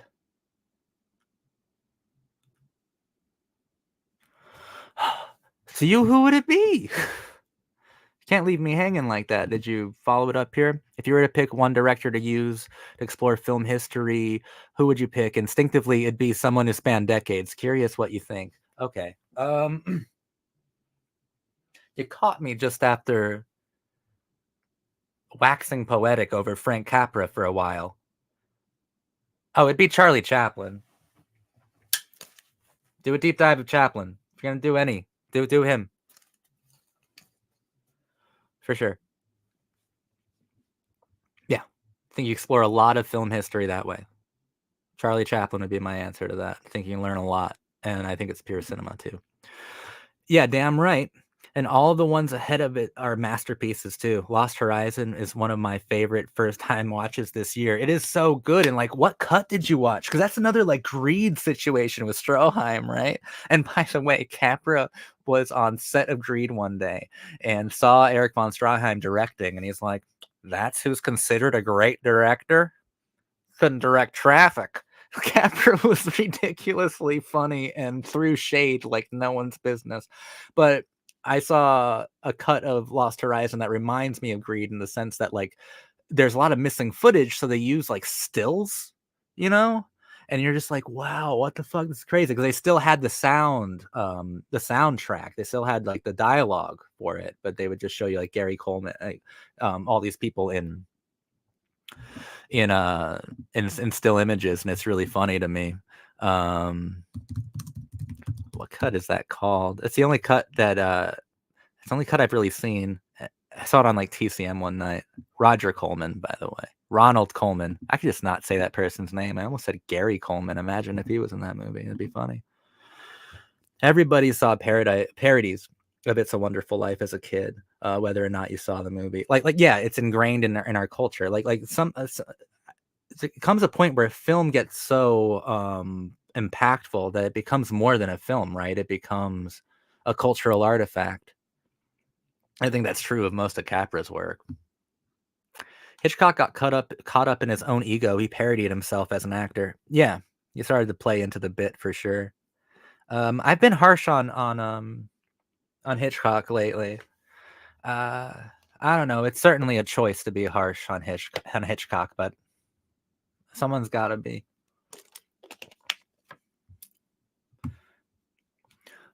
I respect that, but To Live and Die in L.A. is my favorite Friedkin movie. By the way, I guess rest in peace, right? But To Live and Die in L.A. is my favorite. I love that movie so much. I know what you meant. I mean, but even as an actor too, I would call him an actor in interviews. He was always so performative. I never bought a single thing that he did as authentic. So that kind of speaks against him. I saw the one with the stills. Yeah, and it was beautiful. Even with those, the beauty and mastery is apparent for sure. I have a nice Blu-ray of the film. Awesome. I couldn't. I think when I went looking for one, it was out of print, and it was pretty expensive to get a Blu-ray of it. Comes in a book packaging that has essays on the film. I think you had the one I was looking at, and I was like, at least at the time, it wasn't affordable to get. But yeah, I think that'd be a dope thing to have. I want it. I'd say, like I said, I saw it on TCM, and then I think I think I bought it on like Amazon, like the video. You know, I think I still have it there. I don't know though. But Hitchcock didn't like any of his disciples either. Well, that sounds like his problem, doesn't it? It's not our problem. We can watch De Palma and Polanski and be like, "This is how you do it better." Even Clouseau, right? But I think we're almost done with the stream now. Yeah, thank you so much to everybody who showed up to this and participated. And even if you didn't participate, um, I really appreciate it. Yeah, I don't have one at all.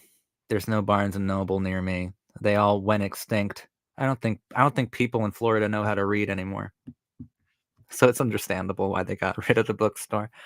But I kid. I kid. But I had a blast doing this with you guys today. Hopefully, I provided some insight, and if not that, hopefully some entertainment, and definitely enjoyed spending time with you while we determined once and for all who the greatest classic film stars are. And then I got to blather on about Frank Capra, which is one of my favorite pastimes on this channel. Yeah, just thank you so much for coming out to the stream. Really means a lot. And yeah, even if you didn't say anything, um, I love that you were here. And if you're watching the replay, I think of you guys too. I know that a lot of you have told me like you're from Europe or something, and I go live way too late for you, and I totally get that. Maybe one of these mornings I will put on a live stream specifically for you. But if I get no oys in the chat from you Brits, I'll be very disappointed. But maybe one day I'll put on a stream especially for you European types. But I think of you too on the replay. Thank you guys for coming around. I've been enjoying doing these. Once again, read the name above the title, please. Required reading for all great cinephiles. It even has praise from John Ford and John Cassavetes on the back. How can you resist? Did I misunderstand something? Didn't want you to pick, just meant it's an example of what you were talking about. Yeah. Yeah, I got that on the second part when I clicked on Sorcerer versus Exorcist, and you meant access-wise, I mean. I didn't see the second part of that at first. So at first I answered it like you were asking me to pick, and then I realized what you were saying. I would be like, so Sorcerer versus Star Wars, right? Because they came out at relatively the same time, and no one knew what the fuck Sorcerer was. And everyone had access to Star Wars. And that's my wild thing I'm going to end the stream on. Thank you all for coming, man.